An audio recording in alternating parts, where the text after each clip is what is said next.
Stone and sun, a familiar map, a country we think we know. But Spain was never one story. It was many hearts arguing inside one land. You expect kings and castles. You expect conquest and crowns. Here is the surprise. Spain was built as much by mothers, farmers, sailors, and faith as by any throne. And once you see how love and power fought inside families, cities, and dynasties, you can never see Spain the same way again. Spain begins before Spain had a name. Long before crowns, there were caves. Altamira, hands pressed against stone, bison painted with care and patience. These were not primitives without feeling. They were families telling stories, protecting memory, teaching children who they were. From the beginning, Spain was about belonging. Phoenicians arrived by sea, drawn by silver and trade. They brought letters, weights, the idea that wealth could move across water. Greeks followed with myths and olive trees. Carthage came with ambition, generals, and fear of Rome. Hannibal crossed the land with elephants, leaving scars and legends. Then Rome came, not as a visitor, but as a parent who would never fully let go. Rome named the land Hispania. Roads cut through mountains. Cities rose with forums and baths. Law replaced tribe. Latin replaced older tongues. Families learned to think of themselves as citizens of something larger. Yet Rome also demanded sons for its legions and taxes from the poor. Love for order lived beside resentment. Even then, Spain learned to live with contradiction. Christianity spread quietly at first, through kitchens and whispers. Faith entered homes before it entered palaces. When Rome weakened, the Visigoths arrived, Germanic kings ruling Roman people. They converted. They married into local families. They tried to unify law and belief. But unity was fragile. When power rested on bloodlines alone, betrayal always waited nearby. In 711, the world turned again. Muslim forces crossed the strait. The Visigoth kingdom collapsed in a generation. Al-Andalus was born, not only as conquest, but as coexistence. Cities like Córdoba shone brighter than much of Europe. Libraries overflowed. Doctors studied the body. Poets wrote of longing and loss. Muslims, Christians, and Jews lived side by side, not always peacefully, but productively.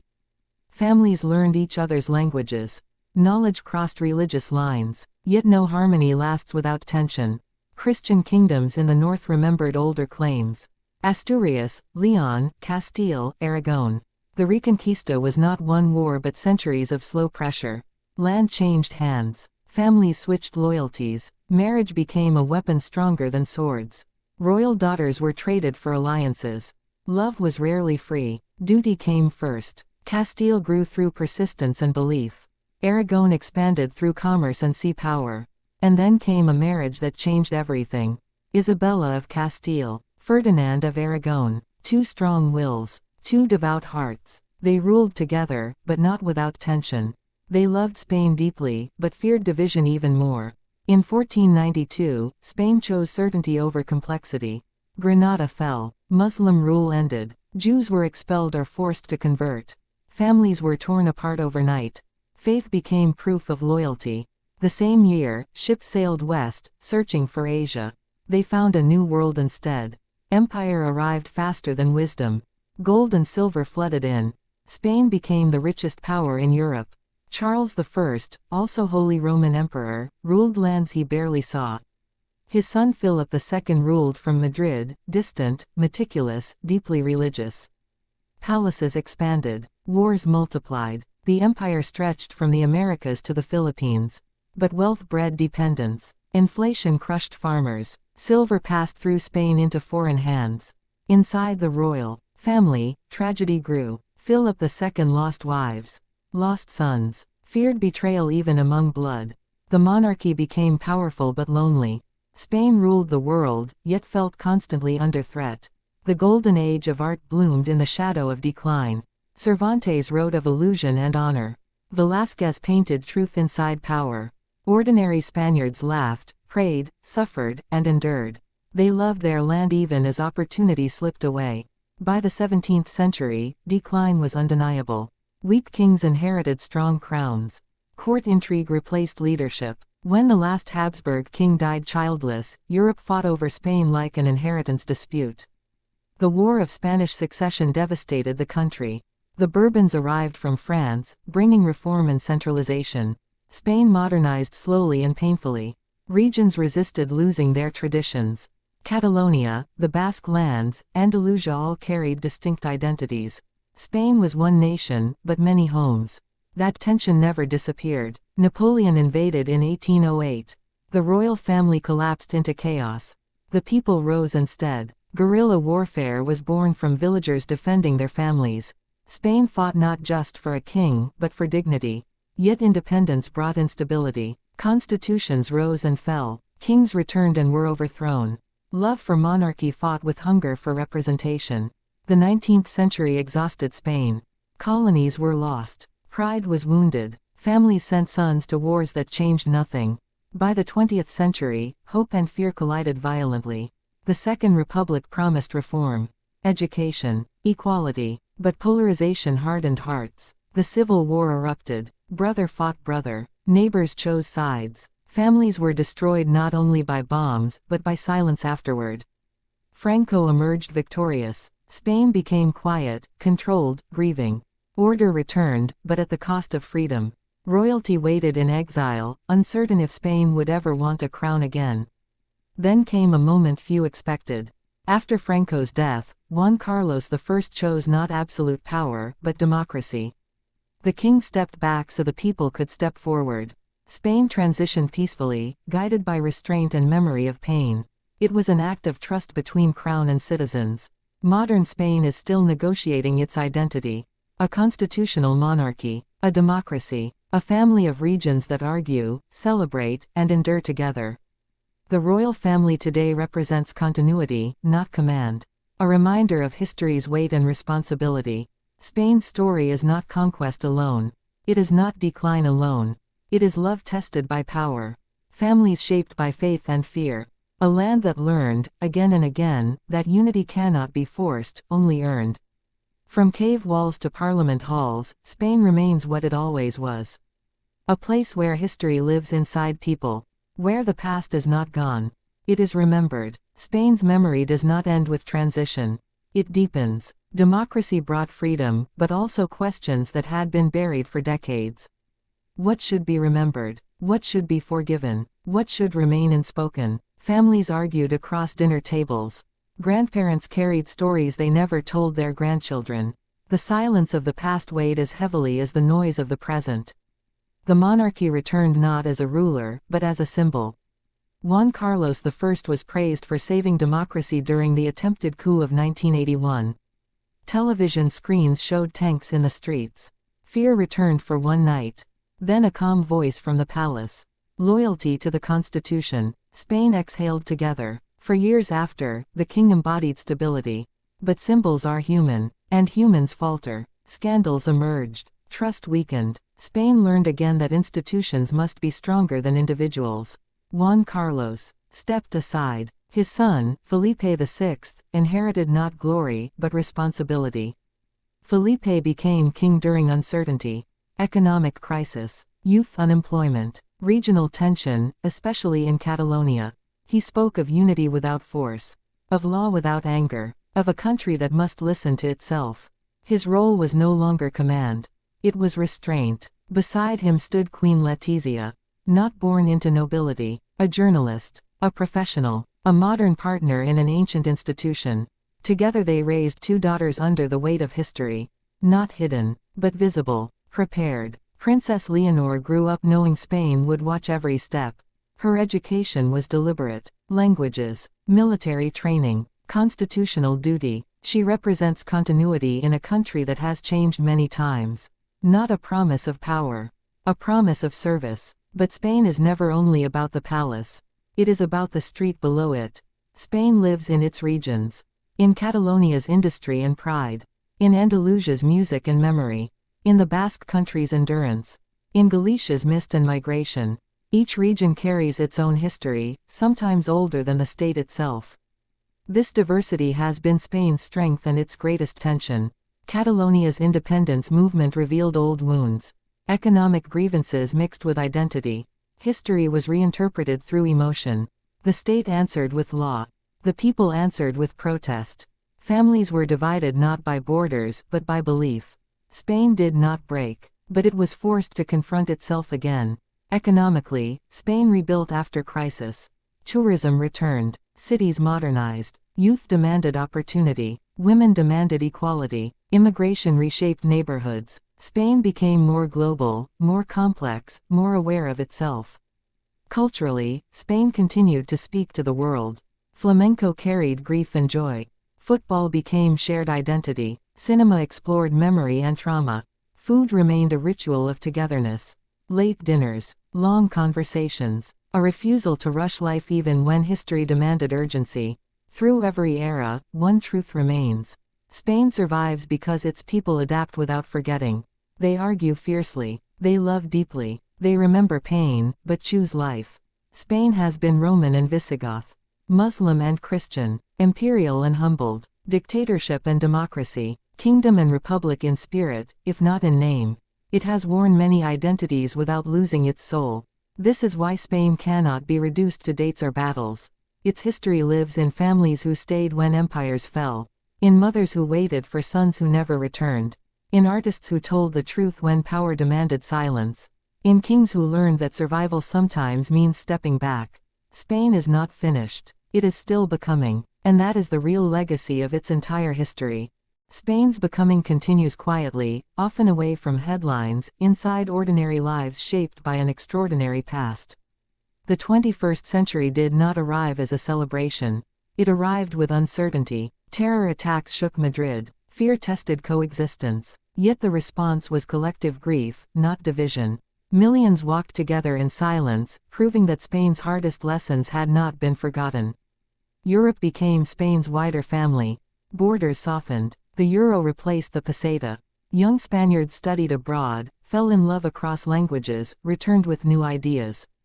At the same time, elders worried. Would Spain lose itself by opening too much? Or had openness always been its nature? The financial crisis of 2008 struck deeply. Construction collapsed. Jobs vanished. Young graduates returned to childhood bedrooms. Parents supported adult children without complaint, as they always had. Family once again became the real welfare system. Trust in politics eroded. New parties rose. Old loyalties fractured. Democracy matured through discomfort. In these moments, history echoed. Spain had faced collapse before, loss before, reinvention before. The difference now was memory. The awareness that extremes lead to ruin. That compromise, however frustrating, preserves peace. The monarchy's role narrowed further. No longer mythic. No longer untouchable. Instead, accountable. Observed. Judged. This was not weakness. It was evolution. Princess Leonor's public appearances reflected that shift. Measured words. Calm posture. A young woman trained not to command loyalty, but to earn trust. Her presence symbolizes a Spain that wants continuity without stagnation, tradition without denial, history without fear. Spain's relationship with its past remains complex. Mass graves still being uncovered, names still being restored, justice still incomplete, but acknowledgement itself is progress. Spain is learning that healing does not erase pain. It gives it a place. Immigration reshaped Spain again, as it always has. North Africans, Latin Americans, Eastern Europeans. New accents layered onto old streets. Some resisted, others welcomed. Over time, kitchens changed, schools adapted, identities widened. Spain remembered it was once shaped by arrivals too. Climate change brought new urgency. Drought threatened ancient fields. Water became political. Rural Spain demanded attention after decades of neglect. Villages fought disappearance. Young families returned, seeking roots their grandparents had left behind. Through all of this, Spain's emotional rhythm stayed the same. Late nights. Public squares filled with conversation. Laughter mixed with argument. Grief carried openly. Joy shared loudly. Spain never learned to be cold. It feels history intensely. That is both its wound and its gift. When Spaniards speak of their country, they rarely speak only of power. They speak of grandparents, of childhood summers, of songs known by heart, of places that feel like home even after leaving. That is why Spain endures. Not because it was perfect, but because it remembers. Empires taught it ambition, faith taught it devotion, civil war taught it restraint, democracy taught it patience, family taught it survival. The entire history of Spain is not a straight line. It is a circle of loss and renewal. A conversation between past and present that never truly ends. Spain stands today not as a finished story, but as a living one. Still arguing, still loving, still becoming. Spain's story keeps unfolding in the small, human moments that rarely make history books but define the nation just as deeply. In classrooms, teachers explain the past carefully, knowing every word carries weight. In homes, children ask questions their grandparents once feared to answer. Memory is no longer a threat. It is becoming a responsibility. Spain's cities reflect this layered identity. Madrid stands confident and restless, a capital shaped by court politics and modern ambition. Barcelona balances creativity and protest, beauty and defiance. Seville carries echoes of empire and devotion in every procession. Bilbao transformed pain into renewal. Each city tells a different version of the same national story. Religion remains present, but quieter. Processions still move through streets during Holy Week. Candles flicker, drums echo. Faith is no longer enforced, but inherited, chosen, reshaped. For some, it is belief. For others, memory and culture. Spain learned that spirituality can survive without dominance. The armed forces, once symbols of fear, became institutions of service. Young men and women train not to suppress their own people, but to protect peace and represent Spain abroad. This transformation mattered deeply. It showed how a nation can reclaim structures once associated with trauma. Art continues to speak where politics struggles. Music blends old rhythms with modern voices. Writers explore identity without needing permission. Pain is examined, not hidden. Humor remains sharp, often self-critical, always alive. Spain's relationship with royalty continues to evolve. The crown is no longer destiny. It is duty under observation. The public expects transparency, humility, and emotional intelligence. The royal family is judged not by ceremony, but by conduct. Princess Leonor's future symbolizes a long arc of learning. She is raised not as an unquestioned figure, but as a prepared one. Her path reflects centuries of trial. A monarchy that once ruled by divine right now survives by public trust. This is not weakness. It is adaptation. Spain's youth carry contradictions. They are global and local. Proud and critical. Attached to family yet eager to leave. They inherit a country that asks them to balance memory with movement. And many are trying. The countryside still holds Spain's oldest heartbeat. Fields shaped by Roman irrigation. Villages older than borders. Festivals that survived empires. Rural Spain reminds the nation that progress without roots is fragile. Throughout history, Spain has never fully abandoned its people. When institutions failed, families endured. When leaders collapsed, communities held together. This pattern repeats quietly, generation after generation. Spain does not deny its shadows anymore. It does not pretend unity is effortless. It understands that identity is layered, sometimes uncomfortable, always alive. The entire history of Spain is a lesson in resilience without erasure. A country that fell and rose without forgetting who it was at its core. A land where power shifted hands, but belonging stayed close to home. Spain survives because it argues with itself instead of silencing itself. Because it mourns openly. Because it celebrates loudly. Because it allows history to inform, not imprison. This is Spain, not frozen in the past. Not rushing toward the future. Walking forward with memory in its hands. Spain's walk forward has always been slow, deliberate, and emotional, because every step carries echoes. Time in Spain does not move cleanly from past to future. It overlaps. Roman stones sit beneath modern streets. Arabic words live inside everyday Spanish. Medieval festivals still pause entire cities. History is not behind Spain. It is underfoot. This layered time shapes how Spaniards see authority.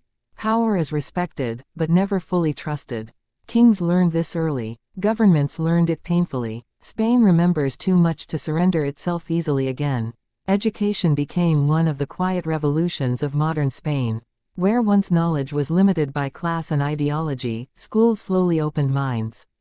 University halls filled with debates that once would have been dangerous.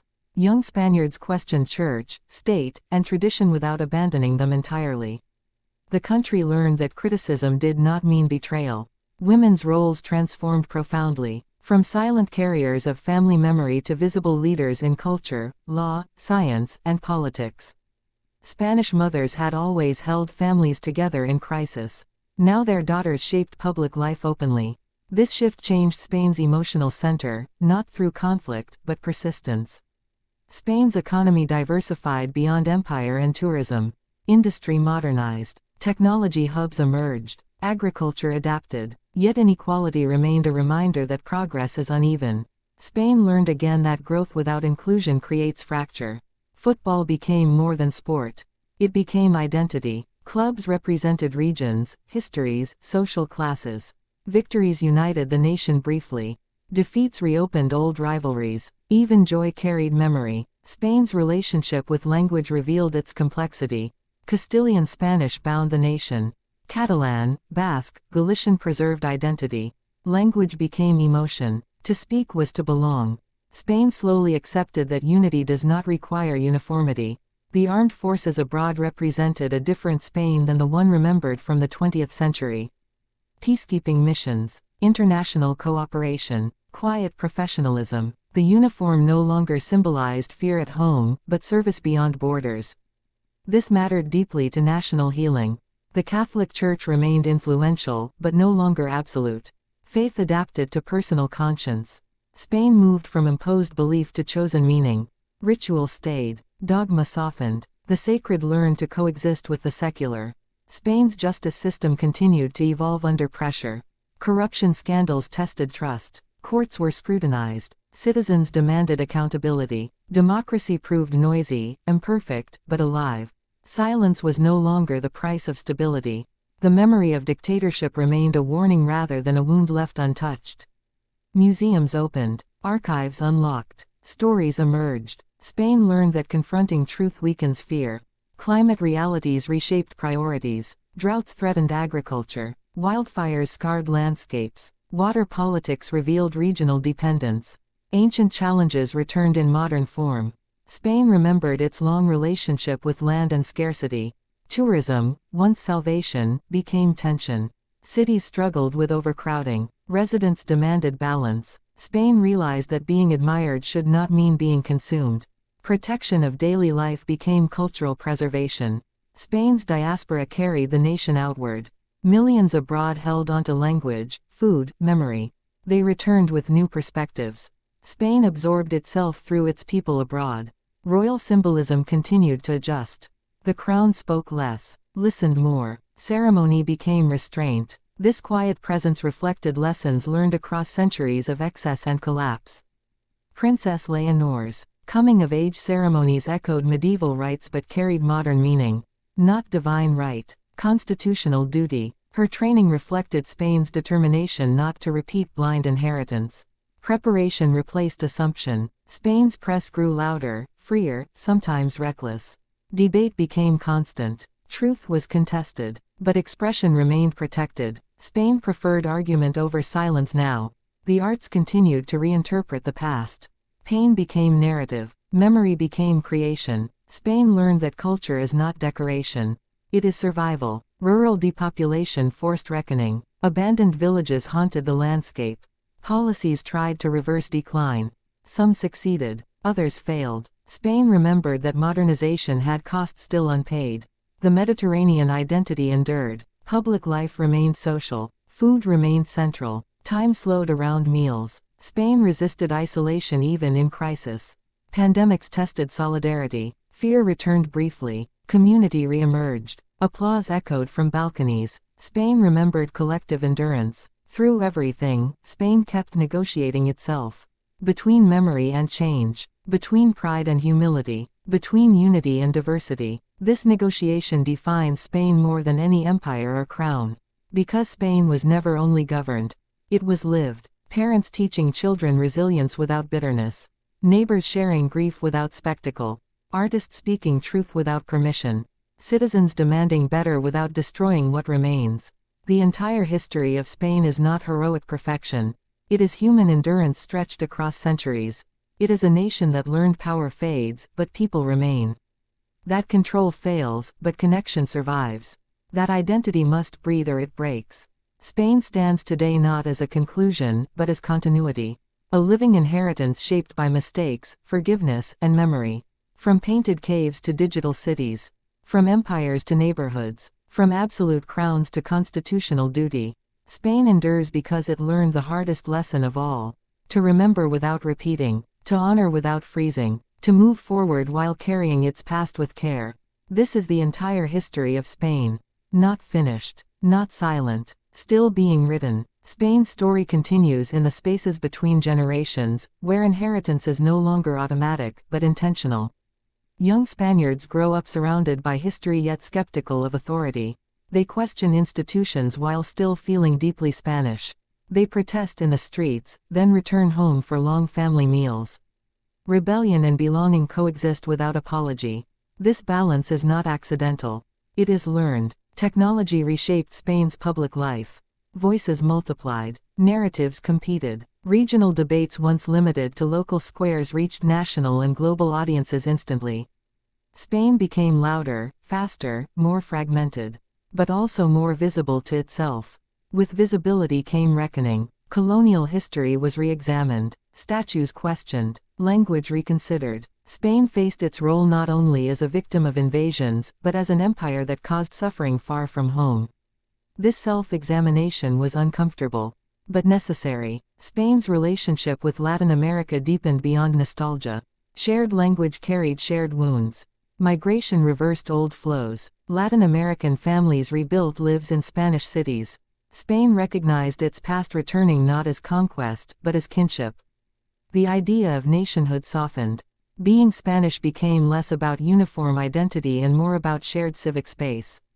Flags still waved. Anthems still played. But loyalty was measured increasingly by respect, not obedience. The monarchy understood this shift clearly. Public trust became its only currency. Every gesture mattered. Every silence mattered. The crown learned to survive by blending into democratic life rather than rising above it. Princess Leonor's speeches reflect this reality.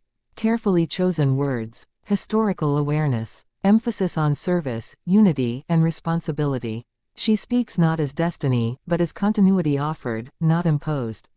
This distinction defines modern Spain. Spain's foreign policy mirrored its internal evolution. Cautious, multilateral, aware of history, Spain avoided grand posturing. It chose cooperation. This restraint came from memory, not weakness. Culture remained Spain's emotional language. Festivals survived modernization. Local traditions adapted rather than vanished. Spain understood that joy is also heritage. Celebration became resistance against forgetting. Even grief evolved. Public memorials replaced silence. Anniversaries honored victims without reopening conflict. Spain learned that remembrance can unite rather than divide when handled with care. Economic challenges persisted. Housing pressures, job precarity, rising costs of living. Spain's social fabric absorbed the strain imperfectly but collectively. Family networks softened blows the state could not fully absorb. The Mediterranean temperament endured. Debate remained passionate. Politics emotional. Compromise difficult. Yet the memory of civil war remained a silent boundary. No argument was worth returning to that darkness. Spain's environmental consciousness grew. The land spoke clearly through drought and fire. Ancient relationships with water and soil resurfaced. Innovation met tradition. Solar fields stood near Roman ruins. The future grew beside the past. Education continued to shape identity. Students learned not a single narrative, but many. Spain accepted that history is complex without being meaningless. Truth could be plural without being false. The armed forces maintained their quiet transformation.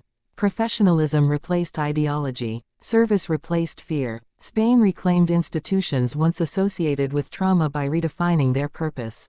Spain's global image matured. No longer only sun and beaches, but culture, dialogue, creativity, and endurance. A country that had fallen publicly and rebuilt patiently. The idea of greatness changed. Not expansion, not domination, but stability, dignity, the ability to disagree without destruction. Spain's past still whispers warnings. About pride, about absolutism, about forgetting the human cost of power. And Spain listens now, even when it resists. This listening defines its present. The entire history of Spain is not about winning. It is about surviving complexity without losing warmth. About carrying memory without letting it harden into bitterness. Spain learned that identity is not purity. It is mixture, layer upon layer of belief, language, and experience. It learned that unity is not silence. It is conversation, and that is why Spain endures. Not because it erased its fractures, but because it learned to live with them. The story does not end. It pauses only long enough to breathe. Spain's history can stretch even further when we let the story breathe the way Spaniards themselves do, slowly, emotionally, without rushing toward conclusions. Because Spain was never built only by rulers or revolutions. It was built by continuity. When empires collapsed, daily life remained. When constitutions failed, families endured. When ideologies clashed, people still married, worked, prayed, and buried their dead. This ordinary persistence is Spain's deepest foundation. After democracy settled, Spain entered a phase that felt unfamiliar. Stability, not triumph, not glory, just continuity. For a nation shaped by upheaval, this quiet felt strange. Politics became less dramatic, but more complex. Coalitions replaced absolutes. Negotiation replaced dominance. This frustrated many, but it prevented rupture. Spain learned that frustration is often the price of peace. Regional debates never vanished. They matured. Some hardened, some softened, but Spain no longer expected total agreement. It learned to manage disagreement instead of erasing it. Education played a central role in this maturity. History stopped being presented as a single heroic narrative. Multiple perspectives entered classrooms. Students learned that Spain could be proud and critical at the same time. This dual awareness shaped a more resilient identity. Spain's legal system continued to evolve under pressure. Judges were questioned, decisions scrutinized, public trust rose and fell. But the rule of law held.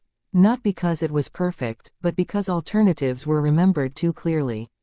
The monarchy's place became increasingly symbolic. Its power lay not in command, but in example. The crown's survival depended entirely on credibility. This dependence reversed centuries of hierarchy. Spain now stood above the monarchy, not beneath it. Princess Leonor's training reflects this inversion of power. She is taught limits before privilege, obligation before ceremony. Her role is framed as stewardship, not inheritance. Spain expects awareness, not entitlement. Culturally, Spain continued to process its past through art. Novels explored silence. Films examined trauma. Music blended tradition with experimentation. Spain allowed culture to do what politics could not always do. Tell the truth slowly. Festivals remained essential. They were not escapism. They were reaffirmation. Public joy became a declaration that life continued despite memory. Spain refused to let sorrow define it entirely. Spain's relationship with the Catholic Church continued to evolve. Faith remained deeply personal. Institutional authority receded. Belief adapted to conscience. This shift softened conflicts that once seemed eternal. Spain's armed forces continued their quiet professionalism. International missions replaced domestic fear. The uniform no longer divided society. It integrated into it. This transformation mattered more than slogans ever could. Spain's global posture matured into moderation. No imperial nostalgia. No aggressive ambition. Spain chose relevance through cooperation. This choice reflected hard-earned humility. Economic cycles continued to test patience. Booms raised hopes. Crises humbled them. Spain learned not to equate prosperity with permanence. Memory tempered expectation. Tourism reshaped cities again and again. Residents pushed back. Policies adapted. Spain negotiated between welcome and preservation. Hospitality learned boundaries. Environmental pressure forced Spain to revisit ancient wisdom. Water management became cultural memory revived. Sustainability became survival, not ideology. Spain rediscovered that modernity and tradition are not enemies. Spain's demographic shifts challenged identity once more. Aging populations, new arrivals, changing family structures. Spain adjusted slowly, unevenly, but deliberately. Through all of this, Spain retained its emotional rhythm.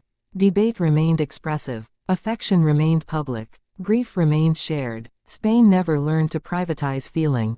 That vulnerability kept society connected. Spain's media landscape reflected this intensity. Opinionated, passionate, sometimes excessive, but free. Spain accepted noise over silence. The memory of dictatorship remained a moral boundary. No crisis justified abandoning democracy. This consensus, unspoken but firm, anchored modern Spain. Spain's identity continued to resist simplification. It could not be reduced to ideology. It could not be flattened into stereotype. It remained layered, contradictory, alive. History taught Spain that certainty is dangerous, that absolute answers lead to exclusion. Spain learned to live with ambiguity. This lesson may be its greatest achievement. The entire history of Spain reveals a cycle.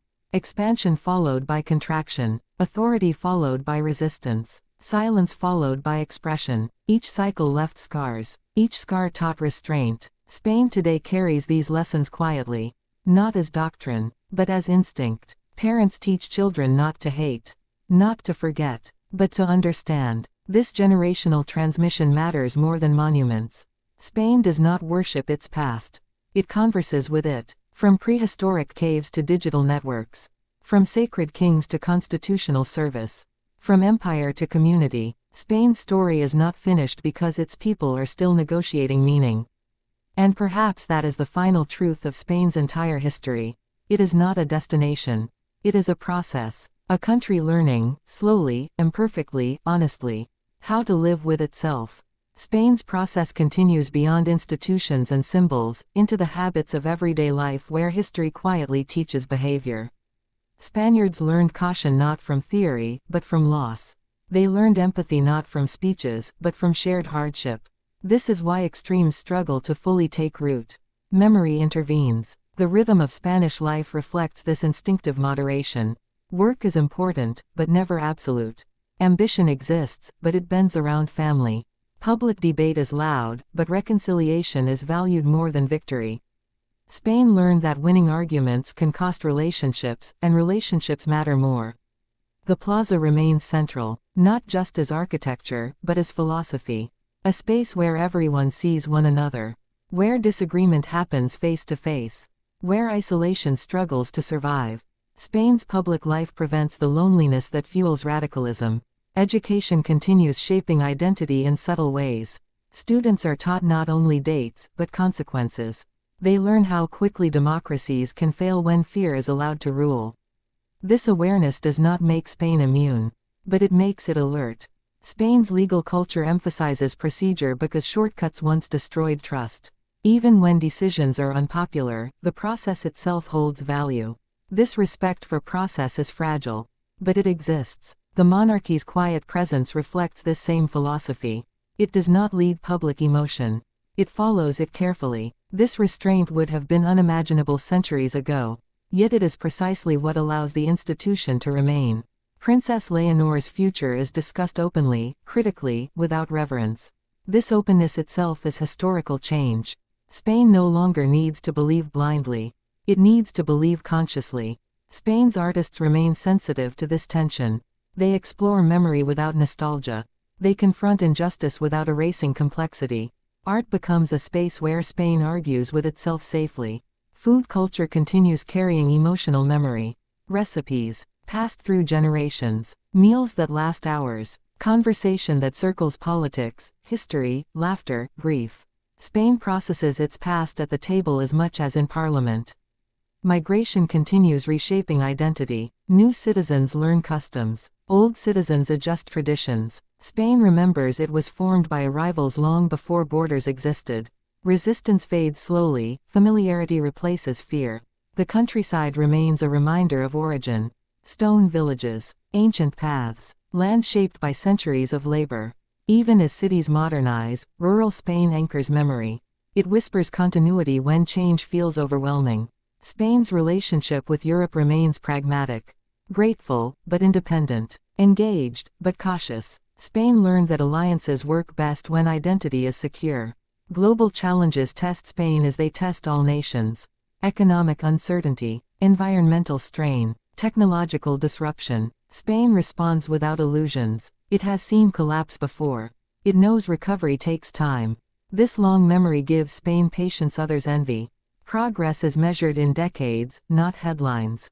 Reforms are incremental. Trust is rebuilt slowly. Spain's democracy remains imperfect, but it is defended instinctively, not because it is ideal, but because its absence was once devastating. Spain's people carry history in tone, gesture, humor. Irony protects against fanaticism, warmth counters despair, shared memory tempers rage. The entire history of Spain teaches one enduring lesson: that survival is not about dominance. It is about balance. Balance between past and future. Between authority and freedom. Between unity and diversity. Between pride and humility. Spain has failed this balance before, and learned from it. That learning is visible today. In how arguments end without violence. In how institutions bend rather than snap. In how history is neither erased nor weaponized completely. Spain remains unfinished, but it is not lost. It moves forward carrying its contradictions honestly, aware that certainty is dangerous, that memory is protection, that identity must remain flexible to endure. This is Spain's quiet strength, forged not by conquest alone, but by reflection, restraint, and resilience. And as long as Spain remembers how easily it once broke, it continues to hold itself together. Spain's history stretches further when we slow down and listen to the quieter chapters, the ones that do not announce themselves with battles or proclamations, but with endurance. Across centuries, Spain has learned that survival is not dramatic. It is repetitive, daily, often invisible. In villages, bells still mark time as they did hundreds of years ago. Not to command, but to remind. Life continues. Meals are prepared. Children are raised. Elders are remembered. This continuity carried Spain through every collapse. After the transition to democracy, Spain faced a new challenge. Freedom required responsibility. Silence was no longer enforced, but truth was not easy. Many chose to move forward without looking back. Others insisted memory could not be buried forever. Spain did not resolve this debate quickly. It allowed it to exist. This patience defined modern Spain. It resisted the urge to rewrite itself overnight.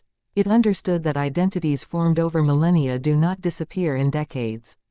So Spain negotiated with itself slowly, imperfectly, but deliberately. Regional identity remained central. Catalonia's push for recognition reflected centuries of self-awareness. The Basque Country's resilience came from survival against erasure.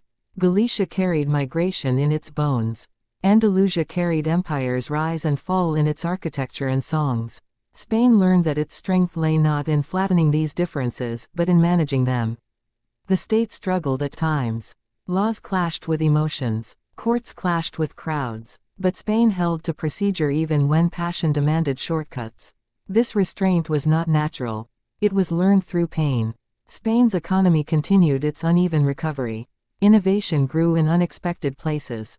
Young entrepreneurs rebuilt industries abandoned by older models. Women entered leadership roles once closed to them. Progress arrived not through spectacle, but persistence. The family remained Spain's emotional core. Multi-generational households endured. Grandparents cared for grandchildren. Adult children cared for aging parents. This was not romanticized necessity. It was mutual survival. Spain's social cohesion rested here, not in ideology. The monarchy adapted again and again. No longer shaping national destiny, it reflected national mood. Measured speeches replaced grand declarations. Symbolism replaced authority. The crown learned it must serve the story of Spain, not stand above it. Princess Leonor's preparation embodies this reality. She is taught history not as triumph, but as responsibility. She studies constitutional limits as carefully as ceremony. Her presence is meant to reassure continuity without threatening change. This balance is fragile. Spain knows it. Spain's media culture flourished with freedom. Investigations exposed corruption. Satire thrived. Criticism became routine. The country accepted that respect cannot be demanded. It must be earned daily. Spain's relationship with Europe matured. It moved from eager student to confident participant. It contributed lessons learned the hard way. That prosperity without inclusion fractures society. That memory ignored returns as conflict. That unity imposed breaks. Globalization brought both opportunity and strain. Tourism reshaped cities. Residents pushed back. Spain realized that hospitality must protect those who live where others visit. The nation adjusted, sometimes clumsily, but consciously. Environmental challenges reconnected Spain to its ancient wisdom. Water scarcity revived old irrigation practices. Renewable energy echoed sun-drenched landscapes. Spain understood that modern solutions often resemble ancient ones.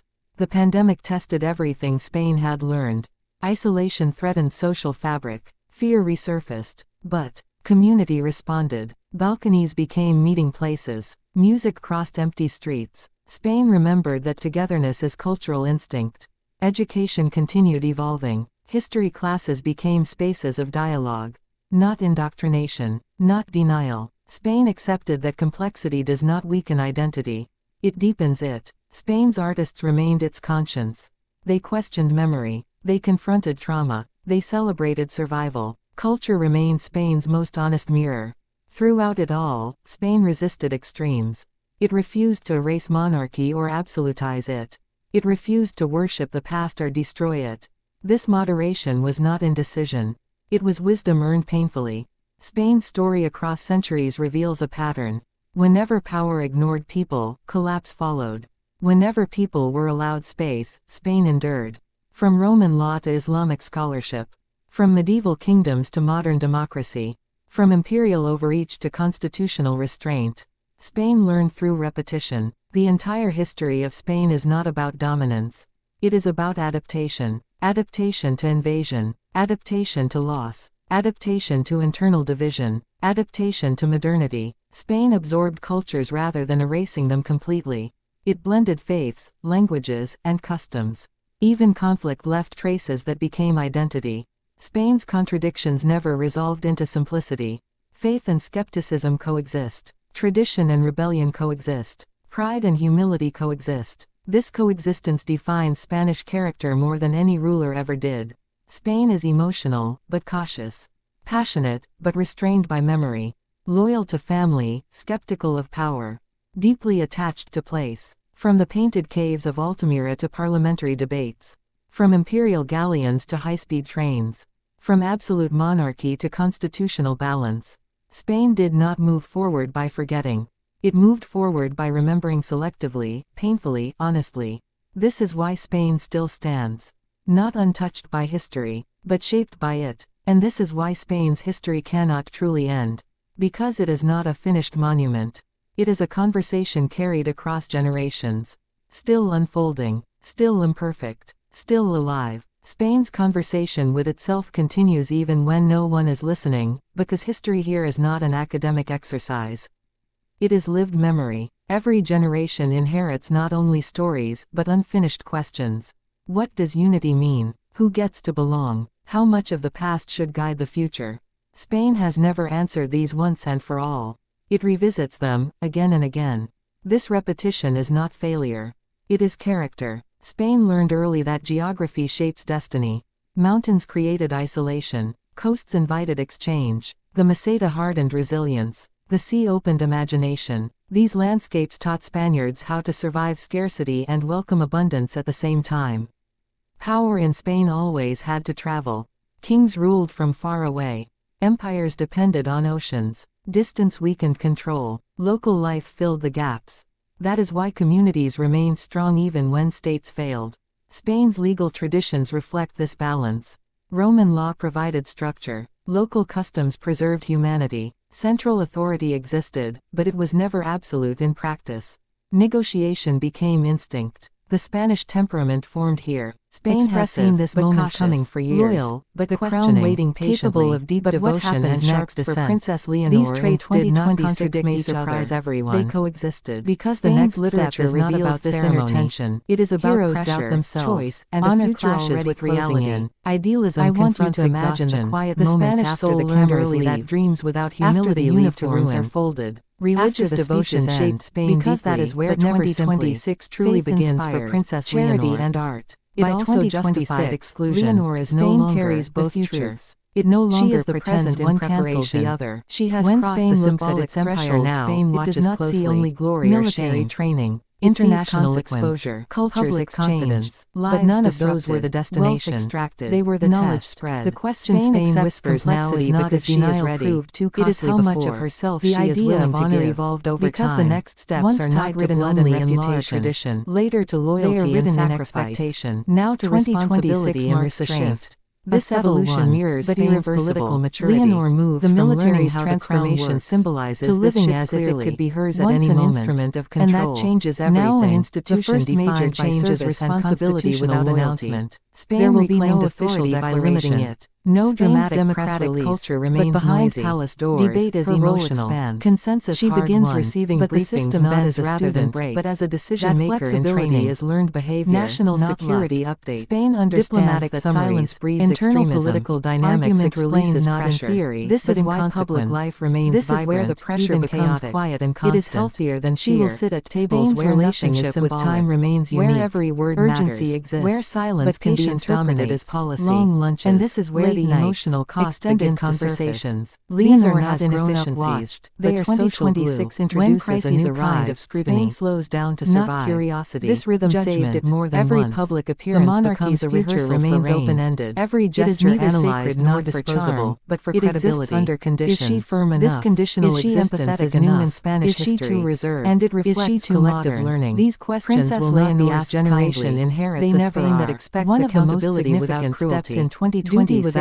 blind obedience, international continuity without stagnation. Not as a royal this guest, expectation but is Spain's voice in carefully chosen settings. Spain's relationship she will with identity diplomatic events where her words are meant to be fiercely regional and fully where Spanish. Foreign leaders assess this duality no longer frightens the nation as it once did. It is increasingly understood as normal. Upbringing becomes migration visible. Continues she to has been trained Spain. To listen more new than Spaniards she speaks. Learn old customs, to measure tone, old to Spaniards adapt. But now, this exchange echoes earlier centuries. Give way to stance. Spain remembers and that it has always been a crossroads. Because Spain's culture to be neutral has grown strong. It no longer needs to prove greatness. Modern, yet values stability. No one teaches you how to be all the ability to care for its people. Another major step in 2026 is her deeper involvement in Spain's social institutions. That is why Spain invests emotionally in continuity, cultural family, identity, traditions, but not through institutions alone. Refined she rather will begin than private meetings with the entire history of Spain is a long lesson in limits. Listening to realities that never reach ideology. Limits of authority and the strength found within those limits. It is one thing to represent chase perfection. It is another to understand its fractures. This balance remains fragile, unemployment, but it exists. Regional tensions, and as long as Spain a generation questioning tradition, led, she will hear stories that do not flatter carrying the institution not as a burden, but as guidance. This creates inner still conflict. Arguing, how still do you protect the crown? Still alive. While the world thinks monarchies belong to the past, that crowns fade. That thrones dissolve, but something unbelievable is happening. The next generation of European royals isn't fading at all. It's rising, quietly, powerfully, unshakably, and the young women destined to take these crowns are rewriting everything we thought we knew about royalty. Welcome to the story of Europe's future queens. Not the queens people expect. The queens they never saw coming. These are the daughters trained in silence, shaped by centuries, and positioned to inherit the legacies of entire nations. Their lives are wrapped in duty, but their futures are filled with choices that will change Europe forever. Get ready, because each of these stories opens a new door. And behind every door, there's another one waiting. Let's begin. The first future queen stands under the weight of one of Europe's oldest crowns. A crown built on resilience, tradition, and centuries of political change. Princess Leonor of Spain. Her destiny was written the moment she drew her first breath, but her strength wasn't. That she built herself. Her childhood wasn't like others. The world watched her before she could walk.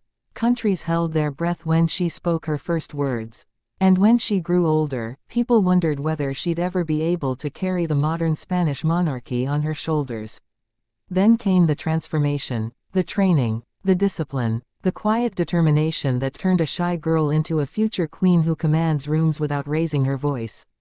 She studied under military discipline, embraced duty with grace, and walked into the role of heir without hesitation. But the question echoing across Europe was simple and sharp: could she unite a divided Spain? As the world debated, she answered with her actions. Every speech measured, every appearance purposeful, every step part of a larger story unfolding. She would not be a queen who reigns because history expects it. She would be a queen who leads because she chooses it. Yet that leads us to a deeper curiosity. If Spain's monarchy is evolving, what about the others? Who stands next in the line of Europe's future queenhood? Travel north. Cross the snow-lined lands. Enter Scandinavia, where another future queen prepares in her own way. Princess Estelle of Sweden. Her world looks brighter, lighter, almost carefree. But beneath the surface lies the same unbreakable training. Estelle carries the future of a monarchy known for warmth, transparency, and connection. But she's also growing into a symbol of stability in a region changing faster than ever. Sweden relies on trust. And Estelle, with her energy and intelligence, has already become a bridge between past tradition and modern expectation. But the world wonders, will the weight of the crown ever dim her light? Or will she redefine what the light of monarchy looks like? Every glimpse of her, her public appearances, her interactions with citizens, her confidence, opens a new loop. If she already shines now, what will she be like when she holds the crown herself? Move a bit further west. The Netherlands. Princess Catharina Amalia, strong-willed, brilliant, heartfelt, and carrying a burden few can understand. Being heir to the Dutch throne has never been simple, but for her, it became dangerous. Public threats forced her into hiding. Her university life, paused. Her freedom, limited. Her destiny, challenged before it could even begin. And yet, through silence, she showed power. Through absence, she demonstrated presence. Despite isolation, she grew into a woman shaped not by fear, but by resilience. What happens when a future queen learns early that the world can be cruel? She becomes a queen capable of protecting her people from that cruelty. But that curiosity opens another. If a queen learns to lead through adversity, how will she govern when power is truly hers? Let's continue. Belgium. Princess Elizabeth. A leader shaped by elite education, international exposure, and quiet strength. She doesn't force attention, it comes to her naturally.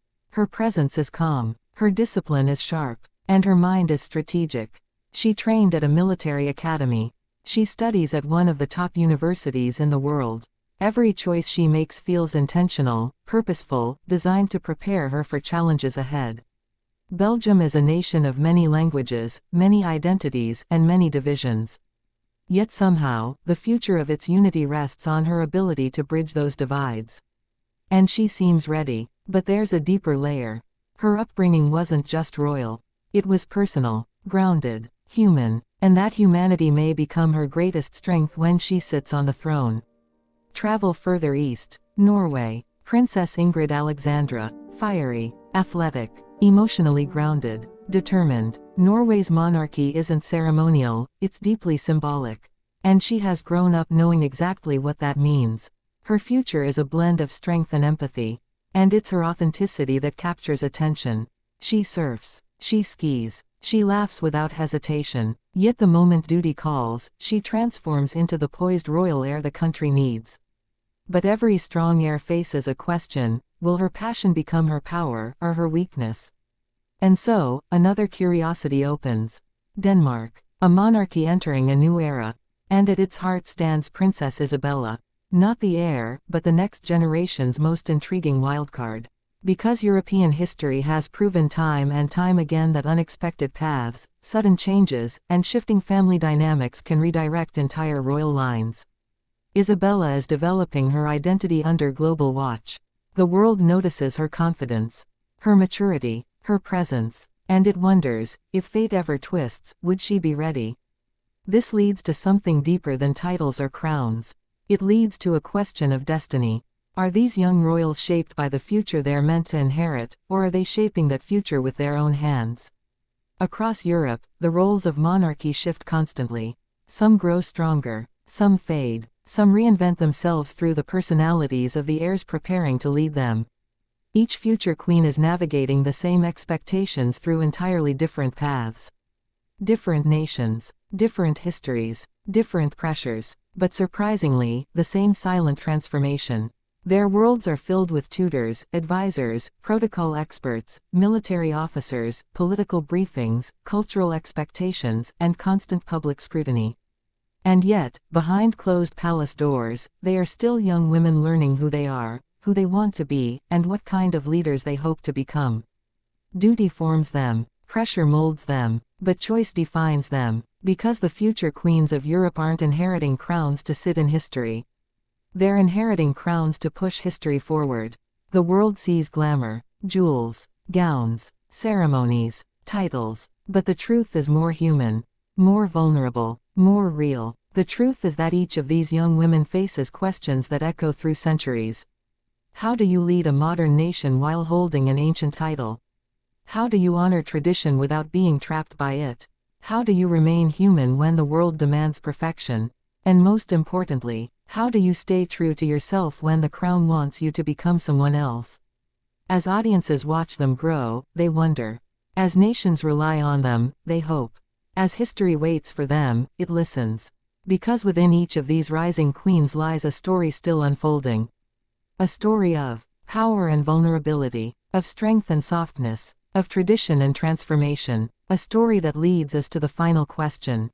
What will Europe look like when these young women step onto their thrones and shape the continent with their voices, their hearts, and their vision? The world will watch, history will record, but only time will reveal what they will become. And that mystery, that waiting, that slow unfolding of destiny, is exactly why their stories are only beginning. The future queens of Europe are stepping into the light. Not quietly, not cautiously, but powerfully, and the world is not ready for what they are about to bring. Heirs of destiny, Leonor and Sofia. Everyone thinks they know Spain's future. Everyone assumes the crown will follow a straight line. But suddenly, everything shifted. Because behind the polished royal gates, two sisters rewrote the meaning of destiny. And the world never saw it coming. From the very beginning, the story of Princess Leonor and Infanta Sofia was never just about birth order. It was about the unspoken bond of two girls raised under the weight of a crown, one destined to wear it, the other destined to protect the one who will. The value of their journey reveals itself immediately. Two daughters growing up in the most observed family in Spain. Two hearts shaped by pressure, tradition, and the constant reminder that their lives, every movement, every word, would echo through history. Leonor, the elder, stepped first into the spotlight. Her early speeches, small and nervous at first, became symbols of a changing monarchy. Spain saw her grow from a quiet child into a young woman whose voice carried both discipline and emotion.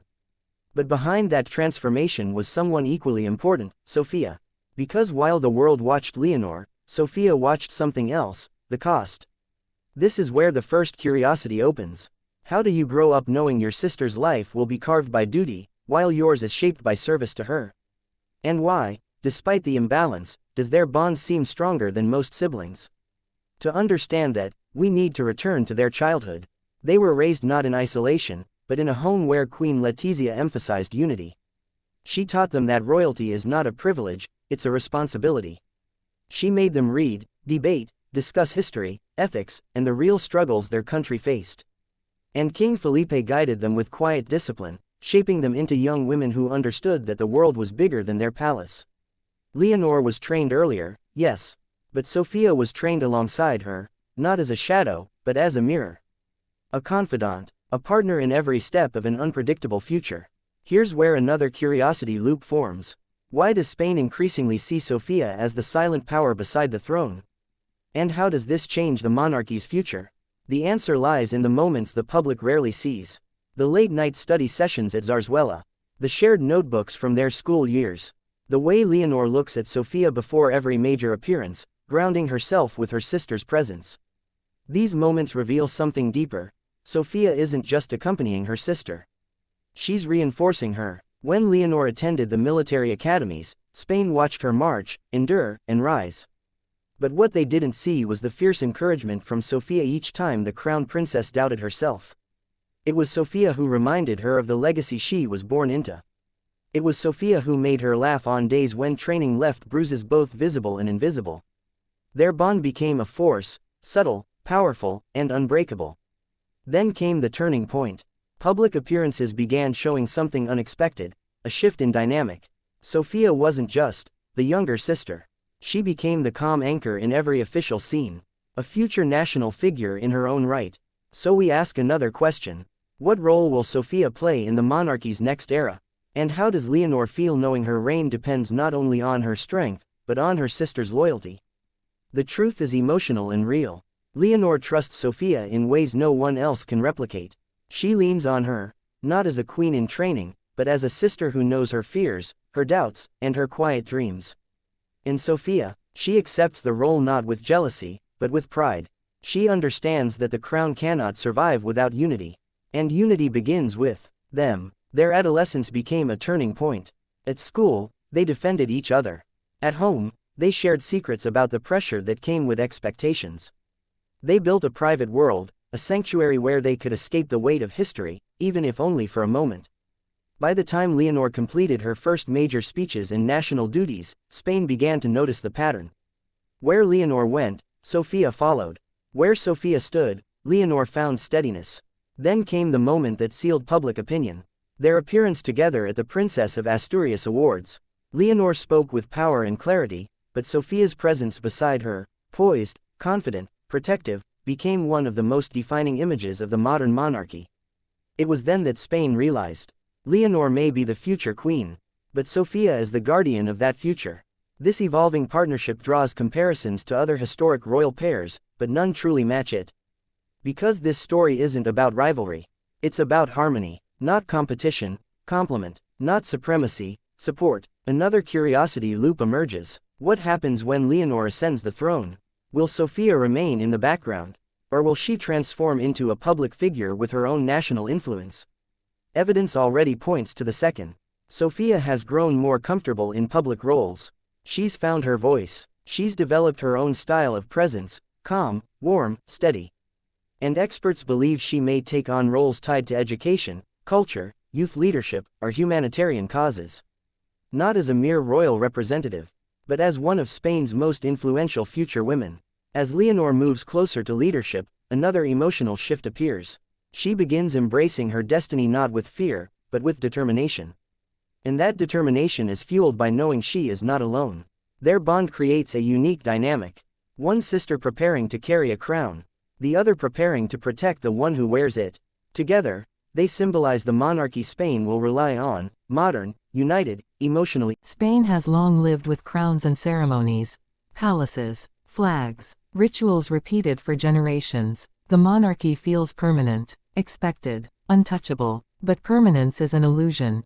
Because some of the loudest questions today are no longer about the crown itself. They are about the future, about relevance, about whether Spain is ready to imagine life without it. The debate over a post-monarchy Spain is not new. It is centuries old, carried quietly through revolutions, republics, civil war, and restoration. Yet in 2035, it takes on a different weight. It is no longer abstract. It is personal, emotional, immediate. To understand why, one must see Spain as it is today. A country that treasures tradition but lives with skepticism.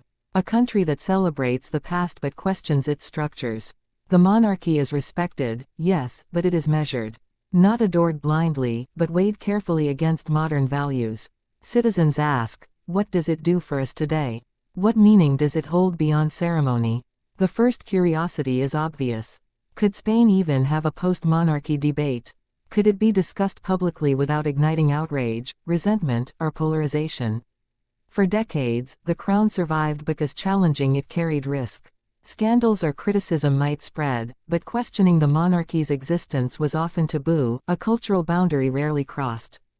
That boundary is shifting. Younger generations grew up differently.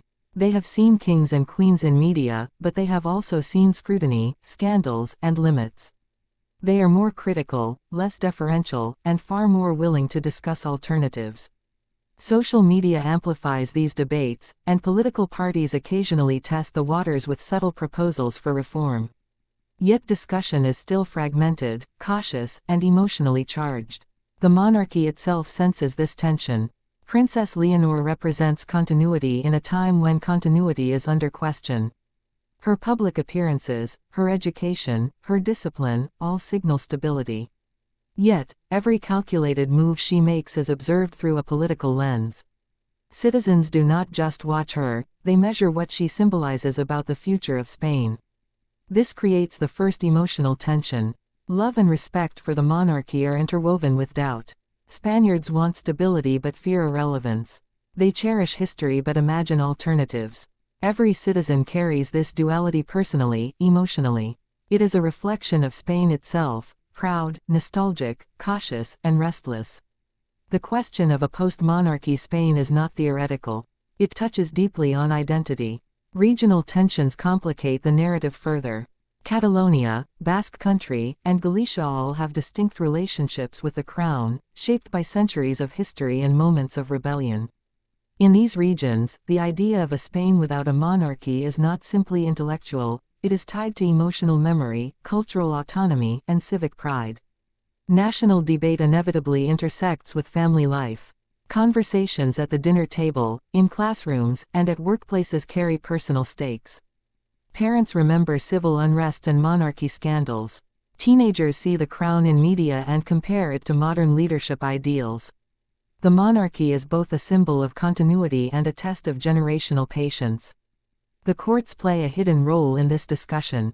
They interpret royal privileges, public duties, and constitutional protections. In a post-monarchy debate, they could become arbiters of transition. Yet judicial intervention is slow, cautious, and often overshadowed by public sentiment. Spain's political institutions are tested not only by governance but by culture, the intangible expectations citizens place on stability, loyalty, and tradition. The monarchy's internal family dynamics also shape this debate. Leonor's upbringing is disciplined, public, and symbolic, but private pressures remain intense. She is trained to embody stability while the nation questions continuity. Her parents balance love and duty with public expectation, teaching restraint, empathy, and foresight. Family tension is subtle but constant. Every gesture, word, or decision carries both emotional and political weight.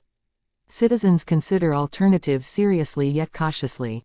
Republican movements exist but are fragmented. Ideas of democratic reform without monarchy are discussed academically, in policy papers, and increasingly in public debate. Some view a post-monarchy Spain as inevitable over decades. Others see it as dangerous, destabilizing, even unnecessary. Each perspective is informed not just by politics, but by emotional connection to history, culture, and identity. Education, media, and public discourse shape the debate daily. Schools teach constitutional law, history, and civic responsibility. Citizens consume information online, through podcasts, and in print. Debates flourish, but often in loops, one argument answered by another, one question leading to another, creating chains of curiosity that rarely resolve but sustain engagement. This is the heartbeat of modern democracy. Economic and social pressures also influence the conversation. Spain's growth, inequality, and youth unemployment color attitudes toward tradition. When citizens feel financial or social insecurity, they question institutions more intensely. When stability returns, nostalgia and respect for the crown strengthen. The monarchy becomes a barometer, reflecting public trust more than dictating it. Media narratives create dramatic tension. Outrage cycles amplify critique. Emotional stories of royal error or success dominate headlines. Yet behind the spectacle, everyday governance proceeds, courts operate, and institutions endure. The debate over the monarchy becomes a lens to examine broader questions: civic responsibility, social cohesion, and the adaptability of institutions. The monarchy itself adapts subtly. Appearances are measured. Public statements are restrained. Transparency increases. The goal is not to dominate debate, but to remain indispensable without provoking confrontation. Princess Leonor is central to this approach. She symbolizes continuity without overreach, presence without interference, and stability without spectacle. This approach mirrors Spain's broader challenge, surviving while allowing open discourse. A post-monarchy debate tests the nation's maturity, emotional resilience, and willingness to negotiate identity collectively. It is not about immediate change, but about preparedness, social, political, and emotional. As debates intensify, citizens experience a mixture of curiosity, doubt, and loyalty. Love for Spain intertwines with love or skepticism toward its institutions. The monarchy's endurance becomes less about authority and more about relational trust. Spaniards measure relevance daily. They ask, does the crown reflect us, respect us, and adapt without overstepping? Regional identities, generational perspectives, and institutional dynamics converge in public discourse. Catalonia, the Basque Country, and Galicia watch Madrid's debates with critical eyes. Young people across Spain discuss the monarchy online with unprecedented openness. Families negotiate beliefs in living rooms. Politicians test the boundaries of public tolerance. Courts remain silent observers, protecting law and precedent while citizens shape emotional norms.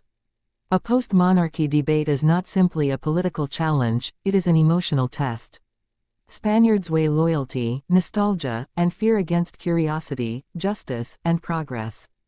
The monarchy's survival depends on how well it embodies these competing forces without fracturing them.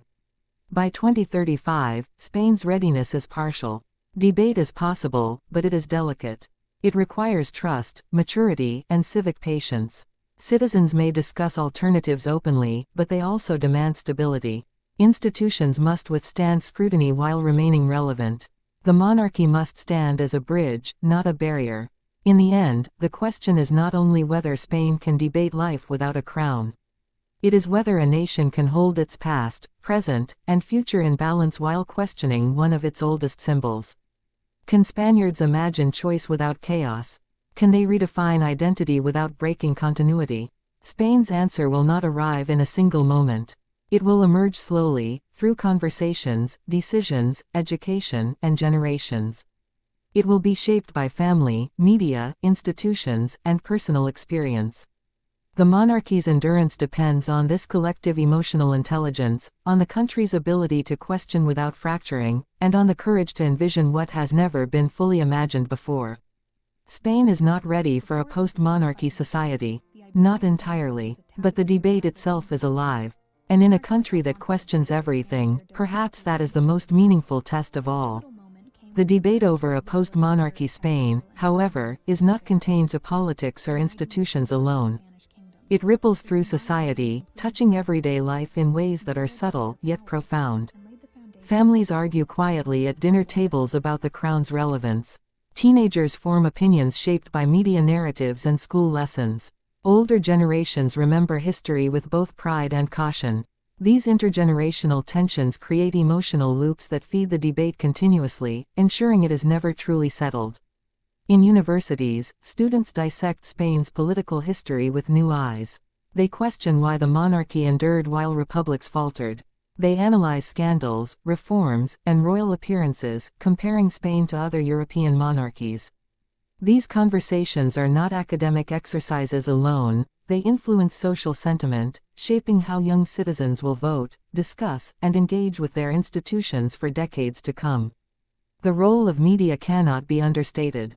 News cycles amplify both criticism and support for the monarchy, but social media gives voice to perspectives that once remained private. A tweet, a post, or a viral video can provoke debate nationwide, influencing perceptions in real time. Citizens become both audience and commentator, and the monarchy exists within this constant feedback loop. Public perception is immediate, emotional, and persistent. Every gesture of the crown is scrutinized, every word amplified. Regional identities create another layer of complexity. Catalonia and the Basque Country are the emotional epicenters of post-monarchy debate. Their history of challenging central authority gives weight to every discussion about Spain's future. In these regions, arguments over a republic or continued monarchy are not abstract, they are tied to identity, autonomy, and historical memory. Even in regions less vocally separatist, the debate raises questions about national cohesion and civic loyalty. Economic realities influence the conversation as well. Spain has faced decades of uneven growth, youth unemployment, and housing crises.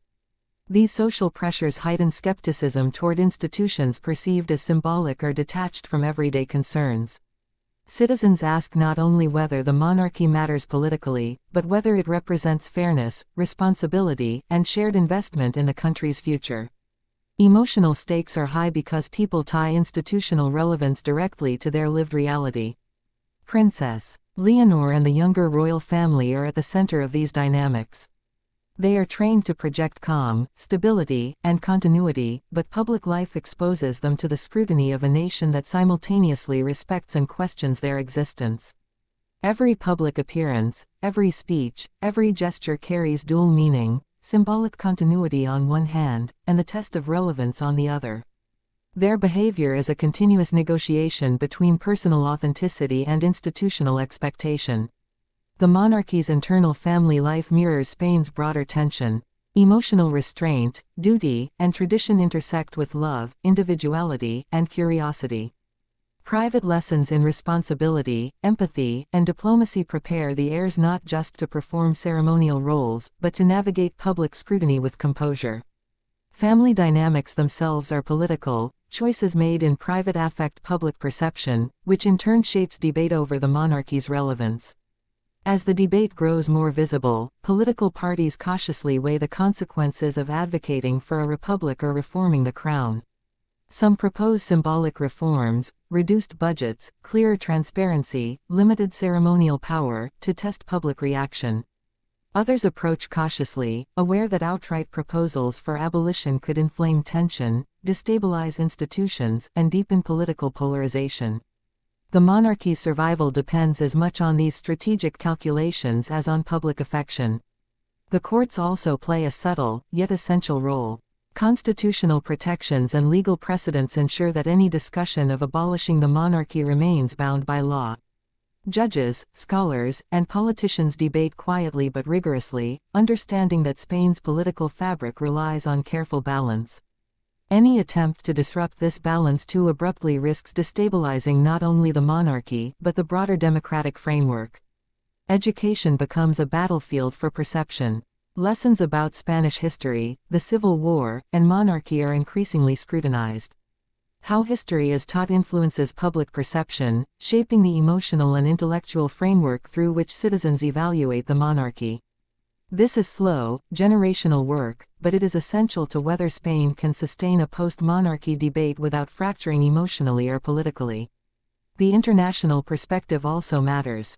European monarchies, republican movements, and global media observe Spain's debates closely. Comparisons with other nations influence domestic sentiment, providing either reassurance or warnings. Spain's citizens watch this carefully, internalizing lessons about relevance, adaptability, and survival. By 2035, the post-monarchy debate is no longer hypothetical.